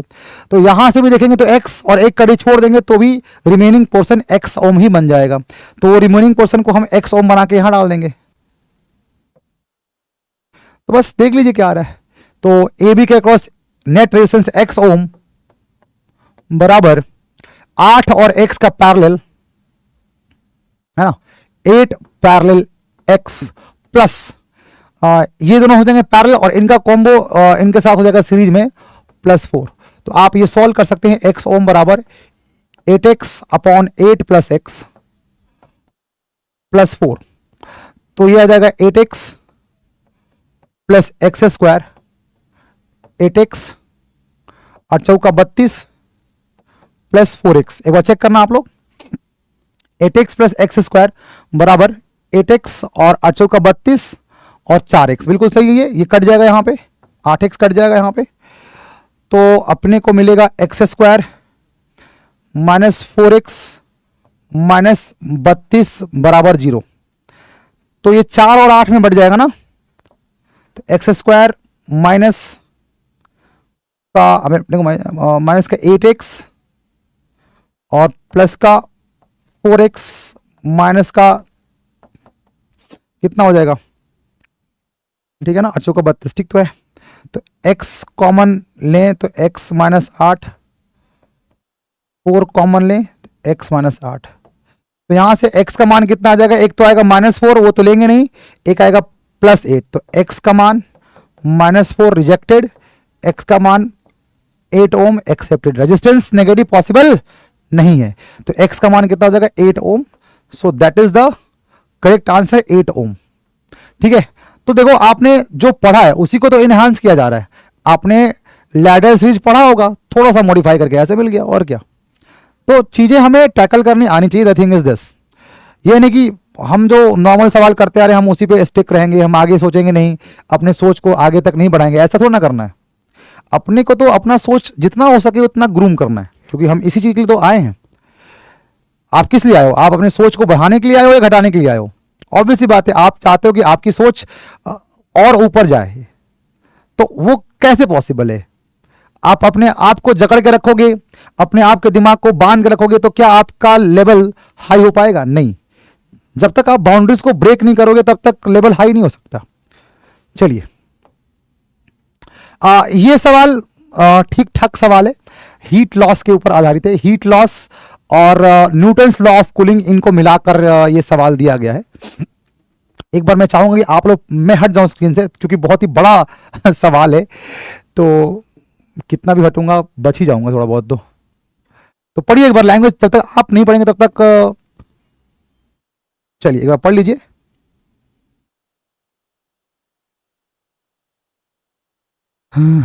चलिए, तो उम्मीद करता हूं कि आपने इस सवाल को पढ़ लिया होगा कि सवाल क्या कह रहा है ना। मैं भी पढ़ देता हूं, ठीक है। कह कहते हैं 6 आइडेंटिकल सिलेंड्रिकल रेजिस्टर्स, ठीक है ना। तो वे सिलेंड्रिकल रेजिस्टर्स 6 हैं। Curve surface of resistors are thermally insulated, kind of ये मान सकते हो ये सिलेंड्रिकल रजिस्टर है, तो इसका जो कर पार्ट है, इस कर पार्ट से हीट रेडिएशन नहीं होगा। जो होगा वो ये जो चपटा वाला पार्ट है ना यहां पर सिलेंडर का, इस चपटे पार्ट से हीट का रेडिएशन होने वाला है, यही बोल रहे सवाल में, है ना। कह रहा कि कर पार्ट को thermally insulated so that heat transfer can only take place through the flat surfaces. वही बताया मैंने कि जो सिलेंडर है इसके कर पार्ट को थर्मली इंसुलेशन किया गया है ताकि जो हीट है वो सिर्फ चपटे वाले सरफेस से, यानी मतलब कि क्रॉस सेक्शनल एरिया से सिर्फ हीट ट्रांसफर होएगा। When one of them is connected across an ideal battery, its steady state temperature becomes 40 degree Celsius. अब होता क्या है, इसके फिजिक्स पीछे फिजिक्स क्या चलता है, जैसे आप ठंड के दिन में अपने घर में चलाते हो हीटर, तो आप जब हीटर चलाते हो तो क्या होता है, आप उसको इलेक्ट्रिकल एनर्जी सप्लाई में देते हो। अब आपके घर का जो सोर्स वोल्टेज है वो तो फिक्स है ना, तो सोर्स वोल्टेज तो आपने फिक्स रखा हुआ है। अबे यार ये क्या कर दिया मैंने, सोर्स वोल्टेज सर फिक्स है, अच्छी बात है। अब होता क्या है, जब आप हीटर को ऑन करते हो ना, तो आपने देखा होगा शुरुआत में क्या होता है, शुरुआत में जो भी इलेक्ट्रिकल एनर्जी ये इनपुट पे लेगा ना ये हीटर, तो क्या करता है कि सम अमाउंट ऑफ हीट को ये रेडिएट करता है एनवायरमेंट, रूम को गर्म करने में, और कुछ अमाउंट ऑफ हीट अपने आप को गर्म करने में खर्चा करता है। मान लीजिए 100 जूल अगर वो हीटर कंज्यूम कर रहा है ना इलेक्ट्रिकल एनर्जी, और मान लीजिए 100 जूल का हीट में कन्वर्जन कर दे रहा है, 100 जूल इलेक्ट्रिकल एनर्जी इनपुट पे लिया और 100 जूल मान लीजिए हीट में कन्वर्ट कर दिया, तो शुरुआत स्टार्टिंग में क्या होता है, उस 100 जूल का कुछ अमाउंट आपके रूम को गर्म करने में, रूम के एनवायरमेंट को गर्म करने में खर्चा करेगा, और कुछ अमाउंट ऑफ हीट अपने आप को गर्म करने में खर्चा होगा। ठीक है, ये होता जाएगा होता जाएगा होता जाएगा। जब अपने आप को पूरी तरीके से गर्म कर लेगा तो अब वो सारा अमाउंट हीट का जो है वो रेडिएट करेगा, वो रेडिएट करेगा। और इसमें एक टर्म मेंशन है स्टेडी स्टेट, है ना. When one of them is connected across an ideal battery, steady state temperature becomes 40 degree Celsius. Steady state temperature का मतलब अब जो रजिस्टर है या जो भी हीटर है, अब उसका टेम्परेचर चेंज नहीं हो रहा है. सर ये पॉसिबल कैसे? देखिए, अगर मैं, सुनिए ध्यान से, अगर मैं एक चाय का प्याला लाके यहां पर रख दूं तो क्या होगा? पहले चाय के प्याले से एनर्जी, हीट एनर्जी बाहर निकलेगी और बाद में कुछ देर बाद ये चाय का प्याला का टेम्परेचर डाउन होके रूम के साथ थर्मल इक्विलिब्रियम में आ जाएगा. किस में आ जाएगा? थर्मल इक्विलिब्रियम में आ जाएगा. तो पहले वो एनर्जी लॉस करेगा, क्योंकि अगर बॉडी का टेम्परेचर सराउंडिंग के तापमान से ज्यादा होता है ना, तो वो हीट लॉस करेगा. और अगर बॉडी का टेम्परेचर सराउंडिंग के तापमान से कम है तो वो हीट ज्यादा एब्जॉर्ब करेगा, मोर हीट एब्जॉर्प्शन. तो ये इसको बोलते हैं, एक लॉ है, इसको बोलते हैं, नाम दिमाग से निकल रहा है, अब नाम एक बहुत ही कैची नाम है दिमाग से निकल रहा है, क्या बोलते हैं उसको, हीट रेडिएशन का एक लॉ होता है, इसका नाम देखो साइंटिस्ट के नाम पर है, दिमाग से नाम हट रहा है उसका. अब जैसे ही आगे बता दूंगा आपको मैं ना, कई बार दिमाग से नाम साइंटिस्ट का निकल जाता है. इसमें बताते क्या है? इसमें बताते हैं कि जो हीट लॉस है वो अगर बॉडी का टेम्परेचर ज्यादा है सराउंडिंग से, तो हीट ज्यादा रेडिएट करेगा एब्जॉर्प्शन के कंपैरिजन में. और अगर बॉडी का टेम्परेचर सराउंडिंग से कम है तो ज्यादा एनर्जी एब्जॉर्ब करेगा, रेडिएट कम करेगा. ठीक है ना. चलिए, तो अब होता क्या है यहां पर कि न्यूटन्स लॉ ऑफ कूलिंग में आप जानते हो कि अगर सराउंडिंग टेम्परेचर Ts है और बॉडी का तापमान Tb है, तो जो हीट लॉस होता है ना, dQ/dt, हीट लॉस, ये कुछ कांस्टेंट टाइम सराउंडिंग का टेम्परेचर, बॉडी का टेम्परेचर माइनस, क्योंकि हम ये मान रहे हैं कि बॉडी का तापमान ज्यादा है, Tb is more than Ts, है ना. अब वो कांस्टेंट टर्म क्या आता है, I am not interested in that right now. ये कुछ ऐसा टर्म आता है, काफी कुछ डेरिवेशन के बाद ये नंबर निकल के आता है हमारे पास, है ना. बॉडी का टेम्परेचर माइनस सराउंडिंग का टेम्परेचर, बिकॉज बॉडी का तापमान ज्यादा है तो बॉडी ज्यादा एनर्जी लॉस करेगी, एब्जॉर्ब कम करेगी.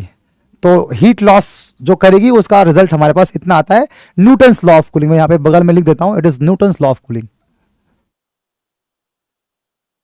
हालांकि इसको और मॉडिफाई हम लोग करते हैं, इसको और मॉडिफाई हम लोग कर लेते हैं और मॉडिफाई करके टेम्परेचर के टर्म्स में इंटीग्रेट करके निकालते हैं. वो रिजल्ट की यहां पे जरूरत नहीं है. इस सवाल के लिए जो सिंपल अपन इससे काम चला लेंगे, क्योंकि यहां पर हीट लॉस के बारे में डिस्कशन हो रहा है ना. पढ़िए एक बार. तो कह रहा है कि भैया क्या हुआ कि अगर एक को कनेक्ट किया बैटरी, आइडल बैटरी के साथ, तो steady state temperature becomes 40 degree Celsius.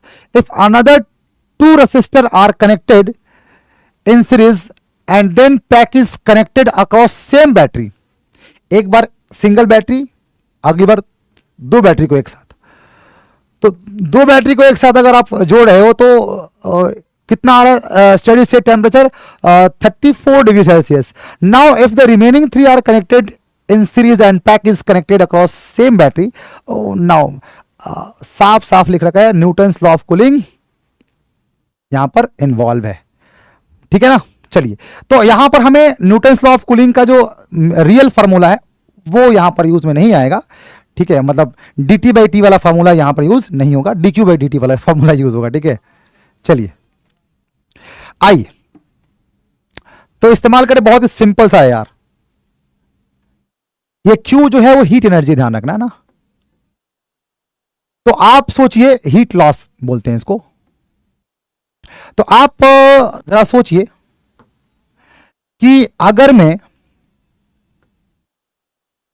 सवाल में जब कुछ नहीं बोलता है तो हम ये मानते हैं कि जितना इनपुट पे पावर ले रहा है ना, उतना ही वो आउटपुट पर हीट में कन्वर्ट कर दे रहा है। सवाल में कहीं पे एफिशिएंसी जैसा शब्द लिखा नहीं है ना। अगर ये लिखता है सवाल में ना कि एफिशिएंसी इज 90%, इसका मतलब होता है कि 100 जूल इलेक्ट्रिकल एनर्जी लेगा तो हीट के फॉर्म में 90% कन्वर्ट कर पाएगा। सवाल में पूरा मैंने पढ़ लिया, कहीं पर एफिशिएंसी जैसा शब्द मेंशन नहीं है, तो इस चीज से हम बच गए। मतलब जो भी हीट वो इलेक्ट्रिकल हीट कंज्यूम करेगा उसी को कन्वर्ट कर देगा किसमें, हीट में। तो कितना कन्वर्ट, अब मैं इसको लगा रहा हूं V वोल्ट के क्रॉस, है ना। तो अगर मैं V वोल्ट के क्रॉस लगा रहा हूं, V वोल्ट के क्रॉस, और रेजिस्टेंस R है, क्योंकि सिंगल रजिस्टर को अप्लाई किया सबसे पहले केस में, तो केस 1 में एक ही रजिस्टर का इस्तेमाल किया है ना V वोल्ट के अक्रॉस, तो पावर जो कंज्यूम करेगा वो V²/R करेगा। और मैं मानता हूं कि 100% की एफिशिएंसी है, बिकॉज एफिशिएंसी जैसा कुछ शब्द मेंशन किया नहीं है, तो मान के चलेंगे 100% की एफिशिएंसी है। V²/R बराबर कांस्टेंट K इंटू बॉडी का टेम्परेचर। तो इक्विलिब्रियम पर कितना टेम्परेचर है बॉडी का, 40 डिग्री, पहले केस का 40 डिग्री सेल्सियस है, तो 40 माइनस TS। ओके, केस 2 में क्या हुआ, केस 2 में क्या हुआ कि अपन ने 2 रजिस्टर को लगा दिया, सीरीज में लगा रखा है, पढ़िए, 2 रजिस्टर को लगा रखा है और वो भी सीरीज में लगा रखा है। नाउ इफ द कहां यहां पे, if other 2 resistors are connected in series and the pack is connected across the same battery. तो सेकेंड केस में क्या हुआ, 2 रजिस्टर्स को लगा दिया ना इस बार, तो 2 रजिस्टर आइडेंटिकल है तो सबका रजिस्टर सेम होना चाहिए, और सेम बैटरी के क्रॉस लगा दिया ऐसे पैरेलल में। तो बेटा अब जो स्टेडी स्टेट टेम्परेचर आ रहा है वो 34 डिग्री सेल्सियस आ रहा है। तो फिर से भाई पावर है ना, ये अपना क्या पावर ही तो है, एनर्जी बाई टाइम पावर ही तो होता है। तो पावर जो सेकेंड केस में आएगा वो आ जाएगा V², और सीरीज में है तो 2R आ जाएगा K, और बॉडी का तापमान 34 है माइनस सराउंडिंग का तापमान। अब अगर मैं दोनों का रेशियो लेता हूं ना तो मुझे लगता है कि TS का मान निकल के आ जाएगा। तो अगर मैं 1/2 कर दूं,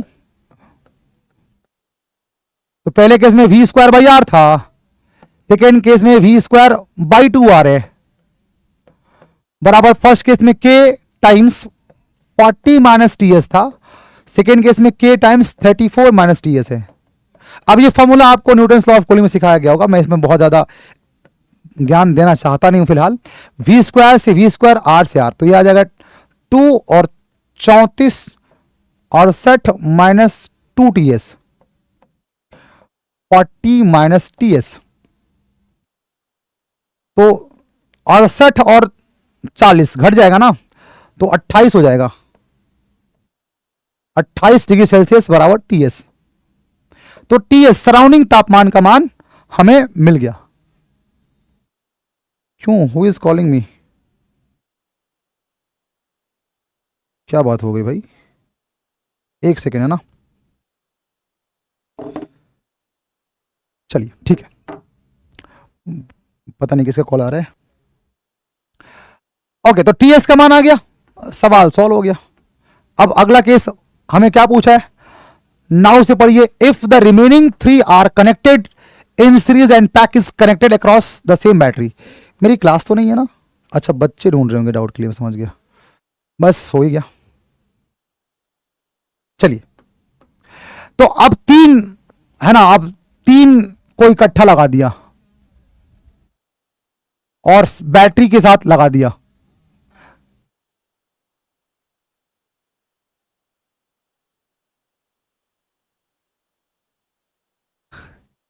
ठीक है, आप बताइए, आप लोग करिए सॉल्व, मैं, कोई तो है जो मुझे ढूंढ रहा है। हाँ जी बताइए, फिर से क्या करेंगे, पावर V²/इस बार 3R आ जाएगा, K टाइम्स बॉडी का तापमान शायद वो निकालना है, और सराउंडिंग का तापमान हमें मिल गया है, सराउंडिंग का तापमान 28 है। ठीक है, तो this is my case number 3। अब आप एक काम करिए, TB का मान आपको निकालना है, TS का मान पता लग चुका है आपको। एक काम करिए, 1 और 3 का डिवीजन ले लीजिए, 1 और 3 का डिवीजन ले लीजिए। तो 1 वाले में क्या था, इक्वेशन 1 में था V²/R बराबर K, और ये था शायद 40 था शायद, हाँ ना, 40 माइनस TS, सराउंडिंग का तापमान 28 आ चुका अब तो, और इसको डिवाइड करना चाहता हूं थर्ड वाले इक्वेशन से। थर्ड वाले इक्वेशन में है वी स्क्वायर बाई 3r। तो एक काम करते हैं, वी स्क्वायर बाई 3r से डिवाइड कर लेते हैं इसको। तो वी स्क्वायर बाई 3r ऊपर आ जाएगा और ये वाला चीज यहां आ जाएगा, के माइनस बॉडी का तापमान माइनस 28। मुझे लगता है ये के कटा लोगे आप लोग, कटा कुटू के कर लोगे, जो करना है कर लोगे। तो ये आ जाएगा 3TB माइनस 28 इंटू 3 40 माइनस 28। यार अब ना आप जरा टीबी निकाल के दिखाइए। तो आप यहां से टीबी का मान निकाल सकते हैं कि नहीं निकाल सकते, कंफर्म करिए पहले तो। चलिए, तो सर निकाल सकते हैं। तो आप जब निकालोगे तो रिजल्ट ऑलरेडी हमारे पास अवेलेबल है, 32 के अराउंड आ जाएगा ये ऑप्शन ए। कहां गया। तो आप चेक करोगे 32 डिग्री सेल्सियस आ जाएगा यहां से, है ना। आप इसको सॉल्व कर लीजिए। तो सॉल्व करने पर टीबी का मान 32 डिग्री सेल्सियस आ जाएगा। ठीक है, चलिए बढ़े आगे। ये सवाल इसको मैं कहता हूं लॉसी डाइलेक्ट्रिक का सवाल है ये।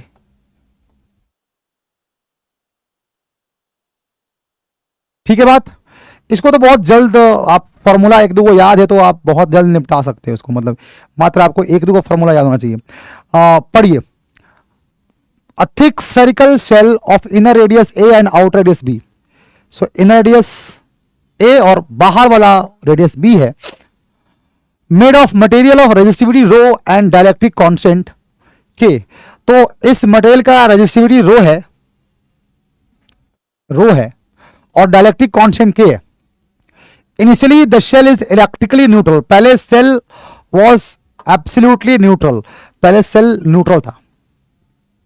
फिर क्या हुआ? And has no charge accumulation anywhere. शुरुआत में कोई कहीं चार्ज है ही नहीं, सीधी सीधी बात है। फिर क्या हुआ? एट t बराबर 0 a point charge is placed at centre of the shell. 0 time पर पॉइंट सेंटर पर आपने पॉइंट चार्ज क्यू नॉट रख दिया। तो अब क्या पूछा है? Find the charge on outer surface of the shell as a function of time t. तो पूछा है कि अगर मैं यहां पर चार्ज क्यू नॉट रख दूं टाइम 0 पर, तो बताइए बाहर वाले सतह पर charge as a function of time कितना आएगा। अब एक्चुअली में होता कि ये सवाल क्यों इतना दिलचस्प है, क्योंकि इसका कॉन्सेप्ट जो है ना बहुत ही शानदार है। देखिए, हमने क्या करा है, हमने कोसेंट्रिक स्फेरिकल शेल लिए और उसके बाद हमने इनके बीच पुअर कंडक्टिंग मीडियम डाल दिया हमने, जिसकी रेजिस्टिविटी रो है, डाइलेक्ट्रिक कांस्टेंट के है। अब सुनिए, अगर ये ब्लू कलर का मटेरियल परफेक्ट कंडक्टर होता तो फिर क्या होता? आप जैसे ही यहां पर क्यू नॉट चार्ज रखते सेंटर पे, अगर ब्लू वाला जो मटेरियल है अगर ये परफेक्ट कंडक्टर होता, तो जैसे ही आप क्यू नॉट चार्ज रखते, the moment you place Q not charge, उसी मोमेंट पर इनर वाले सरफेस पर माइनस क्यू नॉट अपीयर हो जाता और आउटर सरफेस पर प्लस क्यू नॉट अपीयर हो जाता। कोई टाइम लैग आता ही नहीं। जैसे ही क्यू नॉट रखते, तक से यहां पर माइनस क्यू नॉट आता और बाहर पे प्लस क्यू नॉट आ जाता। थोड़ा भी टाइम लैग नहीं होता। कब? जब ये परफेक्ट कंडक्टर होता तो। बट हो क्या रहा है? हो ये रहा है कि ये जो ब्लू कलर का मीडियम है ना, ये परफेक्ट कंडक्टर नहीं है। और अगर परफेक्ट कंडक्टर नहीं है ना, it's a poor conducting medium. I would say poor conducting medium. मतलब पुअर कनेक्टिविटी का मतलब बहुत धीमे धीमे करंट पास होगा, चार्ज बहुत धीमे फ्लो करेगा, चार्ज का जो फ्लो है बहुत स्लो होगा, बहुत स्लो। तो इस केस में पता है क्या होगा? इस केस में तुम जैसे ही तुम सेंटर पर क्यू नॉट रखोगे ना, रखते के साथ ही इनर सरफेस पर माइनस क्यू नॉट और बाहर पर प्लस क्यू नॉट रखते के साथ ही नहीं आएगा। क्या होगा? चूंकि ये पुअर कनेक्टिंग मीडियम है, तो ये जो प्लस क्यू नॉट है ना, ये नेगेटिव चार्ज होंगे इलेक्ट्रॉन्स, उसको धीमे धीमे खींचेगा। नेगेटिव चार्ज को धीमे धीमे बड़ा आराम से कछुआ की चाल की तरह ये नेगेटिव चार्ज आएगा धीरे धीरे चल के। तो ये वाला चार्ज धीरे धीरे यहां पर नेगेटिव चार्ज धीरे धीरे ग्रो करेगा। धीरे धीरे इस इनर सरफेस पर नेगेटिव चार्ज ग्रो करेगा। जैसे जैसे क्यू नॉट खींचता जाएगा नेगेटिव चार्ज को अपनी तरफ, वैसे वैसे इनर सरफेस पर नेगेटिव चार्ज ग्रो करता जाएगा, और वैसे वैसे कह सकता हूं आउटर सरफेस पर ग्रो करता जाएगा, ग्रो करता जाएगा। तो ये काम एकदम से नहीं होगा जब पुअर मीडियम है। तो यहां पर कनेक्टिंग परफेक्ट होता तो क्यू नॉट को रखते ही यहां पर आता माइनस क्यू नॉट, बाहर प्लस क्यू नॉट। बट चूंकि पुअर कंडक्टिंग मीडियम है तो धीमे धीमे धीमे धीमे, तो काइंड ऑफ पता क्या हो रहा है, आपने क्यू नॉट चार्ज रखा तो ये क्यू नॉट चार्ज बाकी के जो चार्जेस इलेक्ट्रॉन्स थे उनको धीमे धीमे धीमे धीमे धीमे धीमे इस बाउंड्री पर लेकर आ रहा है। तो इस बाउंड्री पर आने वाले चार्ज समय के साथ बढ़ते जा रहे हैं, नेगेटिव चार्ज, और सिमिलरली इस बाउंड्री पर भी चार्ज धीमे धीमे धीमे धीमे जमा होता जाएगा, पुश होता जाएगा ना इसके वजह से। तो इस वाले बाउंड्री पर भी चार्ज समय के साथ इंक्रीज होता जाएगा। तो हमसे पूछा है कि बताइए इस आउटर सरफेस पर जो चार्ज अपीयर हो रहा है वो फंक्शन ऑफ टाइम क्या होगा, क्या होगा। तो अब बहुत ज्यादा आपको सोचने की आवश्यकता नहीं है, ये काइंड ऑफ आरसी सर्किट की तरह बिहेव करेगा, ये आरसी सर्किट की तरह बिहेव करेगा। अब आपको क्या करना है, आरसी सर्किट का चार्जिंग वाला फॉर्मूला अगर आपको याद है, मैं आपको याद दिला देता हूं, याद नहीं भी हुआ तो किसी भी इंस्टेंट ऑफ चार्ज, किसी भी इंस्टेंट ऑफ टाइम पर चार्ज बराबर इनिशियल चार्ज या मैक्सिमम चार्ज 1 माइनस ई की power minus T by tau, और टाउ होता है टाइम कांस्टेंट जो कि आर इंटू सी होता है। तो आपको करना क्या है, आपको इस असेंबली का इफेक्टिव रेजिस्टेंस निकालना है और इफेक्टिव कैपेसिटेंस निकालना है, बात खत्म। मुझे लगता है कि आप लोगों ने पढ़ा होगा इसका रेजिस्टेंस कितना आता है। रेजिस्टेंस निकालने के लिए आप चाहो तो एलिमेंटल मेथड से जा सकते हो। आर डिस्टेंस पर, ये कौन सा कलर ले लिया मैंने, आप आर डिस्टेंस पर डी आर मोटाई का रेजिस्टेंस निकालने के लिए थिन स्फेरिकल सेल चुन कर सकते हो। ये थोड़ा सा हाँ ठीक है। तो अगर आप आर निकाल लो इस कॉम्बिनेशन का तो मजा आ जाए, सी निकाल लो तो मजा आ जाए, बस करने का फॉर्मूला इनपुट कर दो। तो आर कैसे निकालते हैं भैया, तो मैं पता है सर, आप बचपन में सिखा रखा है आपने। आप आर डिस्टेंस पर डी आर मोटाई का, आर डिस्टेंस पर डी आर मोटाई का है ना, थिन शेल ले लीजिए, है ना, ये डी आर मोटाई है। तो इस सेल का जो स्मॉल रेजिस्टेंस आएगा डी आर, वो आएगा रो डी आर, ये आपने क्लास में किया होगा, divide by 4 pi R square, है ना। Rho L by A formula होता है, रो एल बाई ए। तो रो एल के जगह पर D R, because D R is the length of this thickness of this element along the current flow. तो आ जाएगा rho into D R divide by shell का सरफेस एरिया कितना आ जाएगा, 4 पाई आर स्क्वायर। अब इसको इंटीग्रेट कर दीजिए, अपना काम हो जाएगा। कहां से कहां तक जाना है अपने को, ए से बी तक जाना होगा शायद। तो बाहर निकल जाएगा रो अपन 4 पाई, और 1 बाई आर स्क्वायर का जो इंटीग्रेशन आता है वो माइनस का 1 बाई आर आता है ए से बी। तो मुझे लगता है कि रेजिस्टेंस जो आ जाएगा ना आर की वैल्यू, है ना, एक बार आप लोग चेक कर सकते हैं। अगर मैं उल्टा कर दूं तो ए बी से ए हो जाएगा, है ना। तो ये हो जाएगा रो अपॉन 4 पाई, है ना, और क्या हो जाएगा ये बी से ए ना, बी से ए, तो ए माइनस बी, तो 1 अपॉन ए माइनस 1 अपॉन बी आ जाएगा ना। तो ये आ जाएगा 1 अपॉन ए माइनस 1 अपॉन बी, है ना, यह माइनस है ना, तो इसको रिवर्स कर देंगे तो बी से ए आ जाएगा, तो ए माइनस बी, ठीक है बिल्कुल। तो ये आ जाएगा रो ए बी अपॉन 4 पाई, है ना, बी माइनस ए। चेक करना एक बार, आर का मान इतना आ रहा है क्या सब लोगों का, आर का मान इतना आ गया, बहुत बढ़िया, आर का मान इतना आ गया। अब कैपेसिटेंस जो होता है ना वो भी आपको याद होना चाहिए, है ना। मैंने एक सेकंड, ये उल्टा लिख दिया ना मैंने, अरे यार सॉरी गाइस सॉरी, एक सेकंड, ये डायग्राम मिट ना जाए कहीं, उल्टा लिख दिया ना मैंने, ऊपर बी माइनस ए आएगा और नीचे आ जाएगा ए बी, ठीक है, आप चेक कर लीजिए, नीचे ए बी और ऊपर बी माइनस ए, है ना। डायमेंशनली भी मैंने चेक कर लिया कि डायमेंशनली गलत आ रहा था पहले। अभी ठीक है बिल्कुल, आप इसको घेर सकते हैं। अरे भाई तुम कहाँ आ गए, तुम कहाँ आ गए। चलिए, तो ये आ गया रेजिस्टेंस का वैल्यू। अब इस प्रकार का कैपेसिटर भी तो आपने पढ़ा होगा बचपन में, है ना। तो कैपेसिटेंस कितना आता है, तो इसका वैल्यू मैं नेक्स्ट स्लाइड में लिख देता हूं, बिकॉज डेरिवेशन करना थोड़ा मुश्किल हो जाएगा मेरे लिए। तो मैं सी कैपेसिटेंस जो आता है अपन Q divide by delta we करके निकालते हैं। और डेल्टा चूंकि यहां पर मीडियम देना चाहिए कुछ ना कुछ, एक सेकंड देख लूं मैं कि मीडियम क्या दिया हुआ है। न्यूट्रल है, ठीक है भैया, कहीं ना कहीं दिया होगा। रेजिस्टिविटी रो है, ठीक है। डायलेक्ट्रिक कांस्टेंट रखा ना, हाँ के, क्योंकि मीडियम भरा है ना, तो क्या पता मीडियम का कांस्टेंट दिया हो, कई बार नहीं भी देता है, तो हमें सवाल में दिया है तो हम ले लेंगे, ठीक है ना। तो कितना आ जाएगा अपने पास वैल्यू कैपेसिटेंस का, तो ये आ जाएगा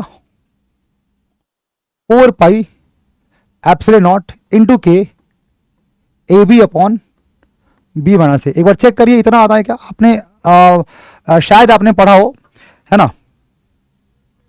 मैं यहाँ पे टाइम कम है, अदरवाइज मैं इसको भी डिराइव करके सिखा देता कि कैसे ये नंबर आता है ना। ठीक है, कोसेंट्रिक स्फेरिकल सेल का capacitance 4 pi epsilon not, K is dielectric constant, A B times sorry A B upon B minus A. ठीक है, चलिए बस answer is waiting for us, answer is waiting for us. Q बराबर Q not E की power sorry bracket में 1 minus E की power minus T by tau. Tau होता है आर इंटू सी। अब यार आर का मान निकाल ही चुके हो यार, सी का मान निकाल चुके हो, तो कर लो मल्टीप्लाई, है ना, कर लो मल्टीप्लाई। ठीक है, तो एक काम करता हूं ना, मैं एक काम करता हूं ना, यहां पर आर सी का मान निकाल लेता हूं। तो आर का मान कितना है, रो, अब ये तो आपको करना चाहिए था 4 पाई ए बी, और सी का मान कितना भैया 4 पाई एप्सिलॉन नॉट के A B upon B minus A. Check कर लेते हैं, मैच कराना बहुत जरूरी है। Answer B minus A cut जाएगा, 4 पाई कट जाएगा, ए बी कट जाएगा, तो अपने पास बचा क्या, रो बचा ऊपर, एप्सिलॉन नॉट बचा, के बचा। अरे भाई एक बार चेक करो भाई, कुछ कैलकुलेशन मिस्टेक तो नहीं कर रहा हूं ना। रो एप्सिलॉन नॉट के आर सी का मान आ रहा है, एक बार आप चेक कर लीजिए। उसके बाद हमारे पास जो आंसर आएगा वैल्यू ही तो पुट करना है खाली। क्यू बराबर, अब ये अगर मिस्टेक नहीं किया है तो आंसर हमारा मैच कर जाएगा, नहीं तो देखना पड़ेगा दोबारा सॉल्व करके, है ना। टी बाई टाउ, टाउ आ रहा है रो एप्सिलॉन नॉट के। अब आप चेक करिए कि ये ऑप्शन मैच कर रहा है कि नहीं, हमें बस यही वाला फैक्टर मैच करवाना है ना। टी के बटे में जो है रो एप्सिलॉन नॉट के, यही मैच करवाना है है ना। तो ऑप्शन ए बता रहा है ये, और मैच कर रहा है क्या ना, टी बटे में रो, हाँ बिल्कुल मैच कर रहा है। तो मतलब अपन ने बिल्कुल सही काम किया है, कहीं कुछ छुड़ा नहीं है। हाँ बिल्कुल सही है ना, बिल्कुल सही, बढ़िया, है ना। तो इस तरीके से हमने निकाल लिया charge as a function of time जो आउटर सरफेस पर ग्रो करेगा, है ना, ये हमने निकाल लिया। ठीक है, तो ये भी एक बहुत ही इंटरेस्टिंग सवाल बनता है, इसको लॉसी डायलेक्ट्रिक बोलते हैं। ठीक है, चलिए अब जीवन में थोड़ा और आगे बढ़ते हैं। ये 8वां नंबर का सवाल, the network shown in the, अच्छा एक बार चेक करें और क्या क्या सवाल अपने पास बचा है। एक ये बचा है और एक ये बचा है, ठीक है। हे भगवान, the network shown in the figure consist of a battery and 5 unknown resistors. ये एक नेटवर्क आप देख सकते हो, 2 4 1 5 और एक बैटरी, ठीक है, अच्छी बात है। When ideal ammeter is connected between terminals A B, A और बी के बीच अगर आप आइडियल बैटरी लगाते हो ना, तो रीडिंग ऑफ करंट 10 एम्पियर है। मतलब आप अगर आप एमीटर लगा रहे हो कहां पर, ए बी के बीच, तो यहां पर अगर आप एमीटर लगाते हो, आइडियल एमीटर का मतलब होता है कि रेजिस्टेंस बहुत ज्यादा होना चाहिए। तो करंट कितना मेजर कर पा रहा है ये, 10 ampere. And when a resistance of 3 ohm is connected in series with the ammeter, its reading becomes 4 ampere. तो अगर एमीटर के साथ एक रजिस्टर लगा दो सीरीज में तो रीडिंग बदल के 4 एम्पियर बन जा रहा है। अब कह रहे कि now if 3 ohm resistance is replace by 8 ohm resistor, reading पर क्या क्या रीडिंग आएगी। अब ये सवाल जो है ना, ये मैं बता रहा हूं कि नॉर्मली आपसे नहीं हो पाएगा ये सवाल, क्योंकि ये सवाल जो है वो थेवेनिन थ्योरम पर आधारित है। अब अगर आपको थोड़ा बहुत भी थेवेनिन थ्योरम के बारे में पता है तो आप ये सवाल सॉल्व कर डालोगे, और नहीं पता है तो नहीं कर पाओगे। थेवेनिन थ्योरम क्लास में मैंने डिस्कस किया था, मुझे जहां तक याद है मैंने क्लास में सुपरपोजिशन, थेवेनिन ये सब बता रखा है, तो इसलिए ये सवाल मैं एक्सप्लेन कर सकता हूं ये मानते हुए कि जिनको भी मैंने पढ़ाया है उनको थेवेनिन थ्योरम पढ़ा रखा है मैंने। थेवेनिन थ्योरम में क्या होता है बच्चों, आपको समझा रखा है कि आप अंत में एक थेवेनिन सर्किट बनाते हो। थेवेनिन सर्किट क्या होता है, plus minus VTH open circuit voltage होता है। ये वीटीएच होता है open circuit voltage, VTH is open circuit voltage, और एक आता है आरटीएच। और आपको जिस भी टर्मिनल के अक्रॉस लगाना है, आपको ए और बी के अक्रॉस लगाना है ना, तो यहां पर ए और बी आ जाता है। अब ये मतलब I am really sorry to say, मतलब जब तक आपको इसका बैकएंड पता नहीं होगा ना थेवेनिन थ्योरम का, तो आप ये सवाल शायद समझ नहीं पाओगे। ठीक है, अगर मुझे ए और बी के अक्रॉस लगाना है थेवेनिन थ्योरम, तो ए और बी के अक्रॉस में ओपन सर्किट वोल्टेज निकालता हूं, उसको बोलते हैं वीटीएच, और ए और बी के अक्रॉस में नेट रेजिस्टेंस निकालता हूं, ए और बी के अक्रॉस नेट रेजिस्टेंस जो आएगा उसको बोलते हैं आरटीएच। अभी मैं इतना ही समझा पाऊंगा, क्योंकि ये पूरा प्रॉपर समझाने की चीज है, पूरा थ्योरम है, इसको सीखना पड़ता है। तो अगर मुझे थेवेनिन थ्योरम ए और बी के अक्रॉस निकालना है तो बेसिक आइडिया मैं बता देता हूं। ए और बी के अक्रॉस ओपन सर्किट वोल्टेज को कहते हैं थेवेनिन वोल्टेज, और ए और बी के अक्रॉस रेजिस्टेंस जो इक्विवेलेंट आएगा उसको बोलते हैं थेवेनिन रेजिस्टेंस। अब आपने यहां पर एक एमीटर लगा दिया, तो ये एमीटर कितना करंट रीड कर रहा है, तो ये एमीटर जो करंट रीड कर रहा है I1 मान लीजिए, तो ये I1 जो रीड करेगा, ऑफ कोर्स चूंकि सिंगल बैटरी और सिंगल रेजिस्टेंस है और क्या, तो ये आ जाएगा VTH का मान आ जाएगा, I1 का मान आ जाएगा VTH बाई RTH। और ये कितना आ रहा है I1 का मान 10 एम्पियर। ठीक है, 10 एम्पियर। अगले केस में क्या हुआ, अगले केस में एमीटर के साथ आपने एक रजिस्टर लगा दिया 3 ओम का। पढ़िए क्या लिखा है, when the resistance of 3 ohm is connected in series with the ammeter its reading becomes 4 ampere. तो जैसे ही इस एमीटर के साथ एक रजिस्टर लगा देते हैं सीरीज में, तो अब क्या होगा, अगला जो सर्किट हमारा बनेगा सेकेंड केस के लिए, VTH और ये RTH ये सेम रहने वाले हैं। और हमने क्या किया, इस बार एक रजिस्टर लगा दिया 3 ओम का नापने के लिए। तो अब जो करंट आ रहा है ना I2, वो कितना आ रहा है सवाल में दिया है, अब आ रहा है करंट कितना 4 एम्पियर आ रहा है। तो अब I2 आप खुद सोचिए I2 कितना हो जाएगा, मतलब 4 एम्पियर तो दिया है न्यूमेरिकली, बट इस सर्किट के अकॉर्डिंग कितना होगा I2 का मान, तो VTH अपॉन RTH प्लस 3, और I2 का मान सवाल के अकॉर्डिंग 4 एम्पियर है। अब ये मेरा इक्वेशन नंबर 2 बन जाता है और ये इक्वेशन नंबर 1 बन जाता है। ये दो इक्वेशन को सॉल्व करके ना मुझे कुछ ना कुछ तो मिल जाएगा, पता नहीं क्या मिलेगा बट कुछ ना कुछ मुझे मिल जाएगा। तो मुझे क्या मिल रहा है देखना ध्यान से, मुझे मिल रहा है VTH बराबर 4 RTH, VTH बराबर 4 RTH प्लस 12, शायद इतना ही आएगा है ना 4, ठीक है। और अपने को पता है कि VTH बराबर कितना आ जाएगा 10 RTH, यहां से क्या आ जाएगा VTH बराबर 10 RTH। तो अगर मैं VTH की जगह पर 10 RTH रख दूं, 4 RTH प्लस 12, तो ये कितना हो जाएगा, RTH का मान 2 ओम आ जाएगा, और RTH का मान 2 ओम आ जाएगा, तो RTH का मान रखिए 2 ओम, तो VTH 20 वोल्ट आ जाएगा, तो VTH का मान 20 वोल्ट आ जाएगा। ये दो चीज हमने निकाल लिया।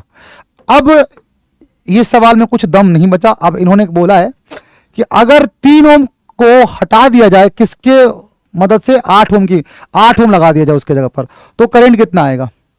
तो ठीक है, तो अगला सर्किट बना लेंगे अपन, और क्या। तो सर्किट में रहेगा VTH, सर्किट में रहेगा RTH, और अब 3 ओम को रिप्लेस कर देना है मुझे 8 ओम से। इस बार मुझे VTH का मान 20 वोल्ट पता है, RTH का मान 2 ओम पता है, और अब मुझे I3 निकालना है। तो आई होप आप I3 बड़े आराम से निकाल पाओगे। I3 जो आएगा VTH 20 वोल्ट डिवाइड बाई 8 2 10, तो I3 का मान आ जाएगा 2 एम्पियर। और एक बार चेक करते हैं हमारे पास ऑप्शन में 2 एम्पियर है कि नहीं है। तो ऑप्शन नंबर डी। तो ये सवाल तो मुझे लगता है कि आप बहुत कम लोगों को समझ आया होगा, क्योंकि ये सवाल टोटली, अगर आप थेवेनिन थ्योरम जानते हो तो आपको ये कंफर्टेबल फील कराएगा, अदरवाइज मुश्किल है, थोड़ा मुश्किल है ना। चलिए, तो ये सवाल भी अपन ने डील कर लिया। अब ये एक सवाल हमारे पास बचता है, इसको मैं सॉल्व करूंगा, बट उसके पहले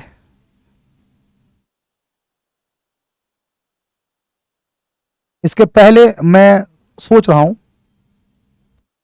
कि ये सवाल कर लिया जाए, है ना, वो मैं छोड़ देना चाहता हूं। 2 आइडेंटिकल मेटल्स, आप एक बार पढ़ लीजिए, ये भी बहुत अच्छा सवाल है। इरोडोव में एक सवाल दे रखा है, इरोडोव आप बुक चेक करोगे करंट इलेक्ट्रिसिटी का, उसमें एक सवाल दिया है, इसी प्रकार का सवाल दिया, उसी का मॉडिफाइड वर्जन आप मान सकते हो, उसी का ये मॉडिफाइड वर्जन है ना। 2 identical metal spheres of radius are immersed in a homogeneous medium. Radius of each sphere is negligible as compared to the distance between the spheres, and the medium extends up to very large region around the spheres. When one sphere is connected with positive terminal of a battery and other with negative terminal of the battery using thin insulating conductor, current 5 ampere flows through the battery. What current will flow to the battery if first sphere is replaced by sphere of radius 2r, second one is replaced by r by 2, है ना। Battery change करना है, बस हो गया कि last बचा, खत्म हो जाएगा अब तो बस, है ना। तो सवाल ऐसा ही एक इरोडोव के अंदर पूछ रखा है, आपने लैंग्वेज पढ़ लिया होगा, मैं एक बार इसको डिक्टेट करता हूं बोर्ड के ऊपर, आप चेक करना। करंट इलेक्ट्रिसिटी में सेम सवाल पूछा गया ऐसा कि अपने पास 2 आइडेंटिकल स्फीयर्स हैं और इनके बीच डिस्टेंस बहुत ज्यादा लार्ज है कंपेयर टू देयर रेडियस, और इनके बीच, इन दोनों ऑब्जेक्ट के बीच एक पुअर कंडक्टिंग मीडियम है। अब पुअर कंडक्टिंग मीडियम को मैं दिखा रहा हूं ऐसे, ये पूरा बोर्ड जो है वो एक मीडियम है। तो आपसे पूछा है कि बताइए इस मीडियम का रेजिस्टेंस कितना होगा। ये सवाल इरोडोव का है जो अभी एक्सप्लेन कर रहा हूं, कि 2 आइडेंटिकल स्फीयर्स है जिनको मीडियम, जिसकी रेजिस्टिविटी रो है, एक ऐसा मीडियम जिसका रेजिस्टिविटी रो है, या शायद कंडक्टिविटी दिया होगा सिग्मा, कुछ भी दे सकता है, रो या सिग्मा में से कुछ भी एक। तो पूछा है कि इनमें अगर 2 स्फीयर्स हमने डाल दिए आइडेंटिकल साइज के, तो बताइए इस मीडियम का रेजिस्टेंस कितना होगा, इतना ही सवाल पूछा है। उसी को थोड़ा मॉडिफाई करके यहां पर क्या बना दिया कि इन दोनों को एक बैटरी से जोड़ दिया, बैटरी का वैल्यू आप E या V जो भी दिया होगा, पता नहीं क्या दिया है कुछ, क्या यहां पर E लिख रखा है, तो E है। तो इन्होंने कहा कि जब ऐसा है तो करंट जो जा रहा है ना वो I0 5 एम्पियर जा रहा है। इस केस में जब दोनों का आइडेंटिकल साइज है तो करंट 5 एम्पियर जा रहा है, I0 5। अब सुनिए कैसे अब ये एक ऐसा सवाल है जहां पर दिमाग अटक जाता है, क्या करें क्या नहीं करें, मतलब आपका दिमाग काम ही नहीं करेगा यार, इसमें करंट कैसे फ्लो करेगा। तो यहां पर बेसिक आइडिया हम इस्तेमाल करते हैं, रेजिस्टेंस निकालने के लिए जो मैंने आपको बेसिक आइडिया समझाया था कि किसी भी मीडियम का अगर आपको रेजिस्टेंस निकालना है तो आप इमेजिनरी बैटरी जोड़ दीजिए और देखिए उस बैटरी से कितना करंट आ रहा है, that battery by that current, मतलब ई बाई करंट जो आएगा वो अपना रेजिस्टेंस हो जाएगा पूरा का पूरा। अब यहां पर जरा देखिए ध्यान से, अब मैं आपको ना एकदम बेसिक से समझा रहा हूं। मान लीजिए आई नॉट करंट जा रहा है, अब समझिए क्या हो रहा होगा। आपने जैसे ही बैटरी लगाया तो बैटरी ने क्या किया होगा, इस स्फीयर से क्यू चार्ज एक्सट्रैक्ट किया होगा, निकाला होगा। इस स्फीयर से क्यू चार्ज निकाला होगा बैटरी। तो अगर इस स्फीयर से क्यू चार्ज बैटरी ने निकाल दिया तो इस स्फीयर पर माइनस क्यू चार्ज अपीयर हो जाएगा ना। इससे अगर क्यू चार्ज खींच लूंगा तो माइनस क्यू चार्ज इस पे आ जाएगा। अब यही वाला क्यू चार्ज इस वाले पर जमा हो जाएगा। अच्छी बात है तो। और फिर क्या होगा, इस पर जो चार्ज है वो लगातार क्यू बढ़ता जाएगा, लगातार क्यू बढ़ता जाएगा। तो उससे क्या होगा ना कि जो इलेक्ट्रिक फील्ड है इस दुनिया में वो इस तरीके से फैलती जाएगी।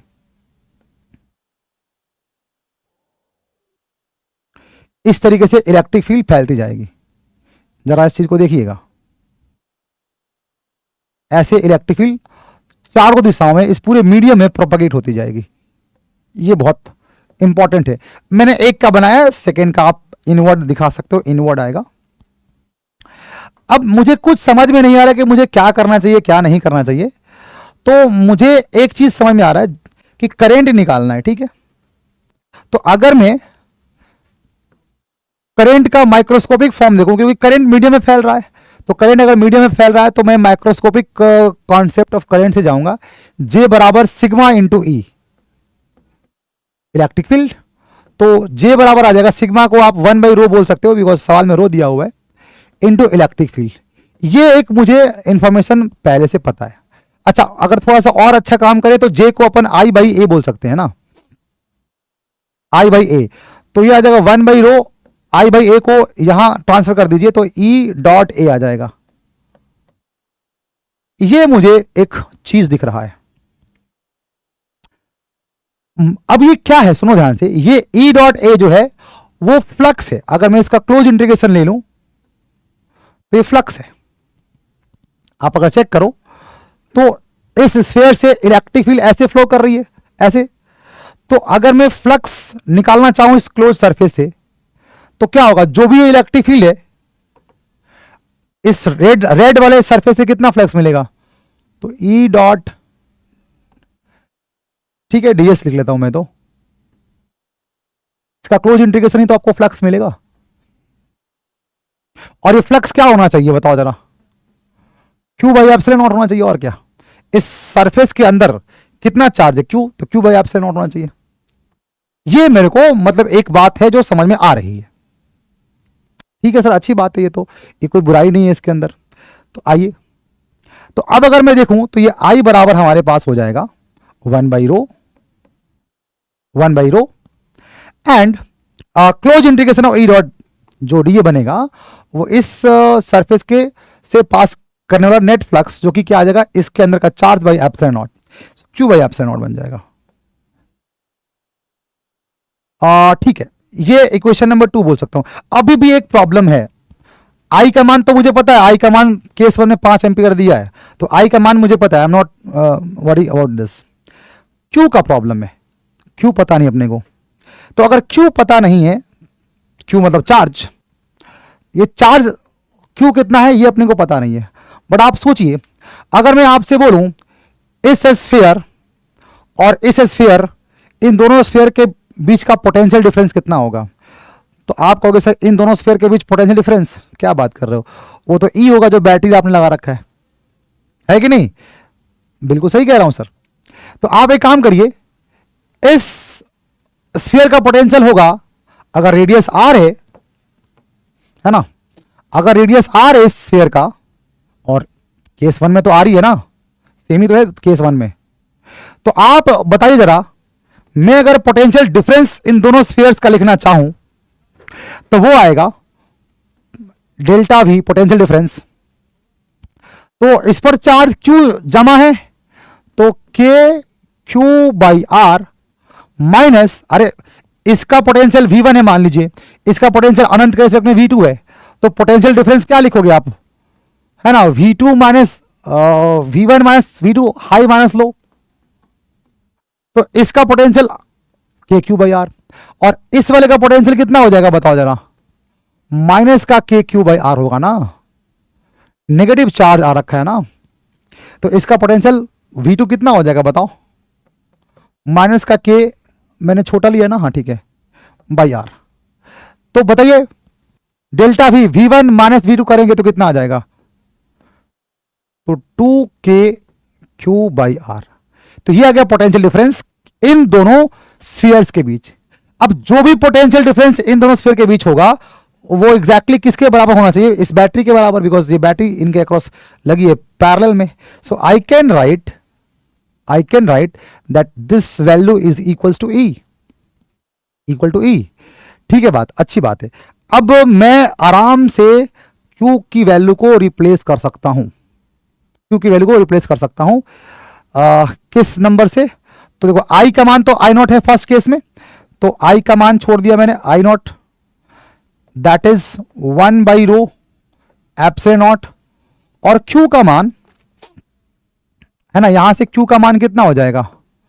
तो E into R is potential difference, जो बैटरी का EMF है वो E है, E into R divide by 2k, है ना, E into R divide by 2k, ER by 2k। ठीक है, अब I0 का मान ना 5 एम्पियर केस नंबर 1 में दिया हुआ है। आप अगर चाहें तो क्वेश्चन को दोबारा पढ़ सकते हैं, ये वैल्यू हमें दिया है। अब एक काम कर लेते हैं ना, ये वैल्यू अपने जमा कर लेते हैं, अगले केस में इसकी जरूरत पड़ेगी शायद से। ठीक है, तो एक काम कर लेते हैं, ER और रो एप्सिलॉन नॉट के, इसको तो एक साइड रख लो और ये 2 को खदेड़ दो उधर, तो ये 10 हो जाएगा। ER हमें तो जिसकी जरूरत नहीं है उसको हटा देंगे साइड में, 2 को भेज दिया, तो ER बटे रो एप्सिलॉन नॉट इंटू के, ये हमारे पास आ गया 10 के बराबर, ये आ गया। अब केस 1 में आपने जो काम किया है ना, वही काम आपको केस 2 में करना है। केस 1 में जो आपने काम किया है वही काम केस 2 में करना है। काम क्या करना है यार, क्या काम करना है? अगले केस में क्या बोला है बताओ जरा? अगले केस में बोला है कि इसको डबल कर दो और इसको आधा कर दो। अगले केस में इसको डबल कर दो और इसको आधा कर दो। क्या करूं बताओ? कर देता हूं, मुझे क्या है। तो अगले केस में है ना, तो एक काम करते हैं, मैं इसको कॉपी कर लेता हूं। ठीक है, अब कॉपी करने के बाद ये सब मिटा देता हूं, है ना, ये हटा देता हूं बस। अब अगले केस में हमसे बोला है कि इसको R/2 कर दो और इसको कर दो 2R। चूंकि बैटरी तो आपने वही लगा रखा है ना, बताइए, बैटरी तो आपने वही लगा रखा है, बैटरी तो आपने चेंज किया नहीं, सिर्फ एक को डबल कर दिया और एक को साइज में छोटा कर दिया। तो आपने बैटरी को चेंज नहीं किया है, ये ध्यान रखना आप। ठीक है, आपने बैटरी को चेंज नहीं किया है। तो फिर से अगर हम वो सेम प्रोसेस फॉलो करते हैं, फिर से हम अगर सेम काम करते हैं तो क्या मिलेगा मुझे देखना ध्यान से। फिर से हम करेंगे वही, फ्लक्स निकालेंगे। ठीक है, तो एक बार मैं चेक करूं कि पुराना केस जो हमने निकाला है उसमें क्या क्या चीजें अपने को पता है।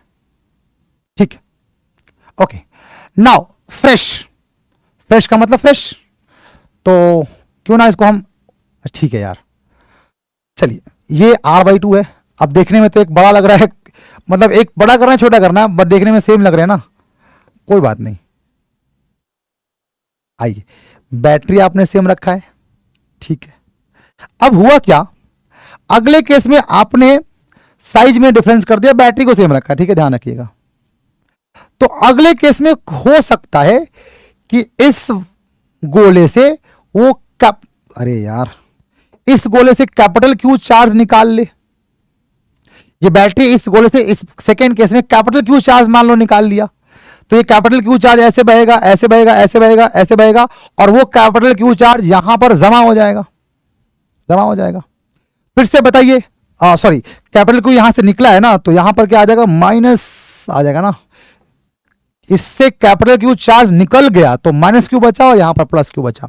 तो फिर से बताइए इसका पोटेंशियल डिफरेंस V1 कितना आएगा? इस वाले का पोटेंशियल आ जाएगा माइनस का K Q R बाई 2 आ जाएगा, और इसका पोटेंशियल आ जाएगा V1 V2 सॉरी, वो आ जाएगा K Q बाई इसका रेडियस 2R हो गया ना इस बार। तो अब V2 माइनस V1 जो करेंगे अपन, वो आ जाएगा K Q by 2R minus minus plus हो जाएगा 2KQ बाई R। ठीक है, तो ये आ जाएगा मेरे हिसाब से 5 KQ बाई 2R, ये आ जाएगा V2 माइनस V1। और मेरे बच्चे आपको पता है कि इन दोनों शेल्स के बीच का जो पोटेंशियल डिफरेंस है वो कुछ और नहीं E के बराबर होगा, सो आई कैन डायरेक्टली कमिट कि ये E हो जाएगा। तो इसको केस 2 का इक्वेशन नंबर 1 कह दिया। अब फिर से वही काम करेंगे यार, है ना। अपन सोचेंगे कि जो माइक्रोस्कोपिक फॉर्म ऑफ करंट होता है वो J बराबर मतलब ओम्स लॉ लिखेंगे, J बराबर सिग्मा ई, सिग्मा का जगह 1 by rho into electric field. ये इलेक्ट्रिक फील्ड ध्यान रखना, ये ई शेल का EMF नहीं है। तो फिर से J को अपन I बाई A करेंगे, तो ये I बराबर आ जाएगा 1 बाई रो और E डॉट A का क्लोज इंटीग्रेशन। तो फिर से ये फ्लक्स बन जाएगा बेटा, और फिर से फ्लक्स बन जाएगा। तो फ्लक्स कितना हो जाएगा बताओ जरा। तो इससे फ्लक्स क्या होगा, जो चार्ज अपीयर हो रहा है capital Q by epsilon not. Second case का करंट ना अपने को निकालना है, ध्यान रखना। ठीक है, एक काम करो, कैपिटल Q का मान यहां से निकालो। कैपिटल Q का मान कितना जाएगा 2ER बाई 5K। तो यह आ जाएगा I बराबर, I निकालना है अपने को, ध्यान रखना, 1 बाई रो और एप्सिलॉन नॉट, और Q का मान आ जाएगा यहां से 2ER by 5K, 2ER by 5K, 2ER by 5K। ये आ जाएगा अपने पास I का मान। मतलब यहां पर अब आप कह सकते हो कि yes we are close to the answer, now the next step will give me the answer. अब आप समझिए, ये हमारे पास सेकेंड केस का करंट आ चुका है, but the problem is ER by K पता नहीं अपने को। तो ER बाई K अपने को इनफैक्ट मैं अगर इसको और बेहतर लिखूं, सो I जो आ रहा है सेकेंड केस का वो आ रहा है 2 बाई 5 को मैं बाहर निकाल देता हूं, है ना। तो अपने पास ये E जानना, ये जो है ना शेल का EMF है, ध्यान रखना, ये सेल का EMF है, कहीं ये मत करने कि ये इलेक्ट्रिक फील्ड नहीं है भाई, ध्यान रखना। तो अपने पास 2 बाई 5 बाहर निकाल दे तो बचा ER by K, ER by K, ER by rho epsilon not K। एक बार चेक करिए, I का मान इतना आ गया। ठीक है, सेकेंड केस में इतना करंट आ जाएगा। तो ER बाई K का ER बाई जो भी ये नंबर है, इसका वैल्यू हम जानते हैं कितना आ रखा है, शायद कहीं ना कहीं तो हमने लिखा होगा। कहाँ लिखा है भाई, यहां पे आ रखा था ना। ठीक है, यहां पे आ रखा था, एक सेकंड थोड़ा सा मैं सजा दूं इसको। ठीक है, देखिए ER बटे में रो एप्सिलॉन नॉट K का मान 10 है। ER बटे में रो एप्सिलॉन नॉट K का मान 10 है, तो इसका मान 10 है, तो I का मान 4 एम्पियर आ जाएगा।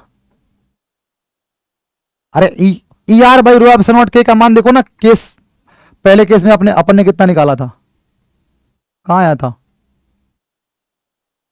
यहां पे आया था ना। देखो ER by rho epsilon not K का मान 10 है, तो यही वाले वैल्यू आपको यहां रखना है। ER by rho epsilon not K का मान 10 और ये 5, तो 2 टू 4 एम्पियर आ जाएगा। अब एक बार चेक कर लो ऑप्शन कितना है, ऑप्शन में 4 एम्पियर है, बिल्कुल है, कलकत्ता। तो इसका आ जाएगा 4 एम्पियर। तो हमने दो अलग अलग केसेस डील किए, और उसमें मेजर क्या है, यहां पर मेजर आपको जब भी किसी मीडियम में करंट की बात होती है तो हमें ओम्स लॉ का जो माइक्रोस्कोपिक फॉर्म है वो सोचना पड़ता है, तब जाके वहां से करंट निकल के आता है। ठीक है, तो आई होप आपने ये सारे सवाल देख लिए। एक बार इन सारे क्वेश्चन को दोबारा ट्राई करिएगा, ठीक है, कि कैसे बनेगा, क्योंकि ये सारे सवाल बहुत ही ज़्यादा भौकाल सवाल थे। इनमें बहुत अच्छे कॉन्सेप्ट और यूं कहिए तो बहुत हाईली डेप्थ में जाके इस सवाल को बनाया गया है। ठीक है, तो आशा करता हूँ कि आपको ये बहुत अच्छा लगा हो। हाँ, एक दो चैप्टर्स और हैं, उनके भी ऐसे लेक्चर्स हम लेकर आएंगे ताकि आपकी जो अंडरस्टैंडिंग है उन चैप्टर्स में और बेहतर बन सके। गाइस, तो मिलते हैं नेक्स्ट क्लास में, तब तक thank you so much and all the best guys, tata bye, take care.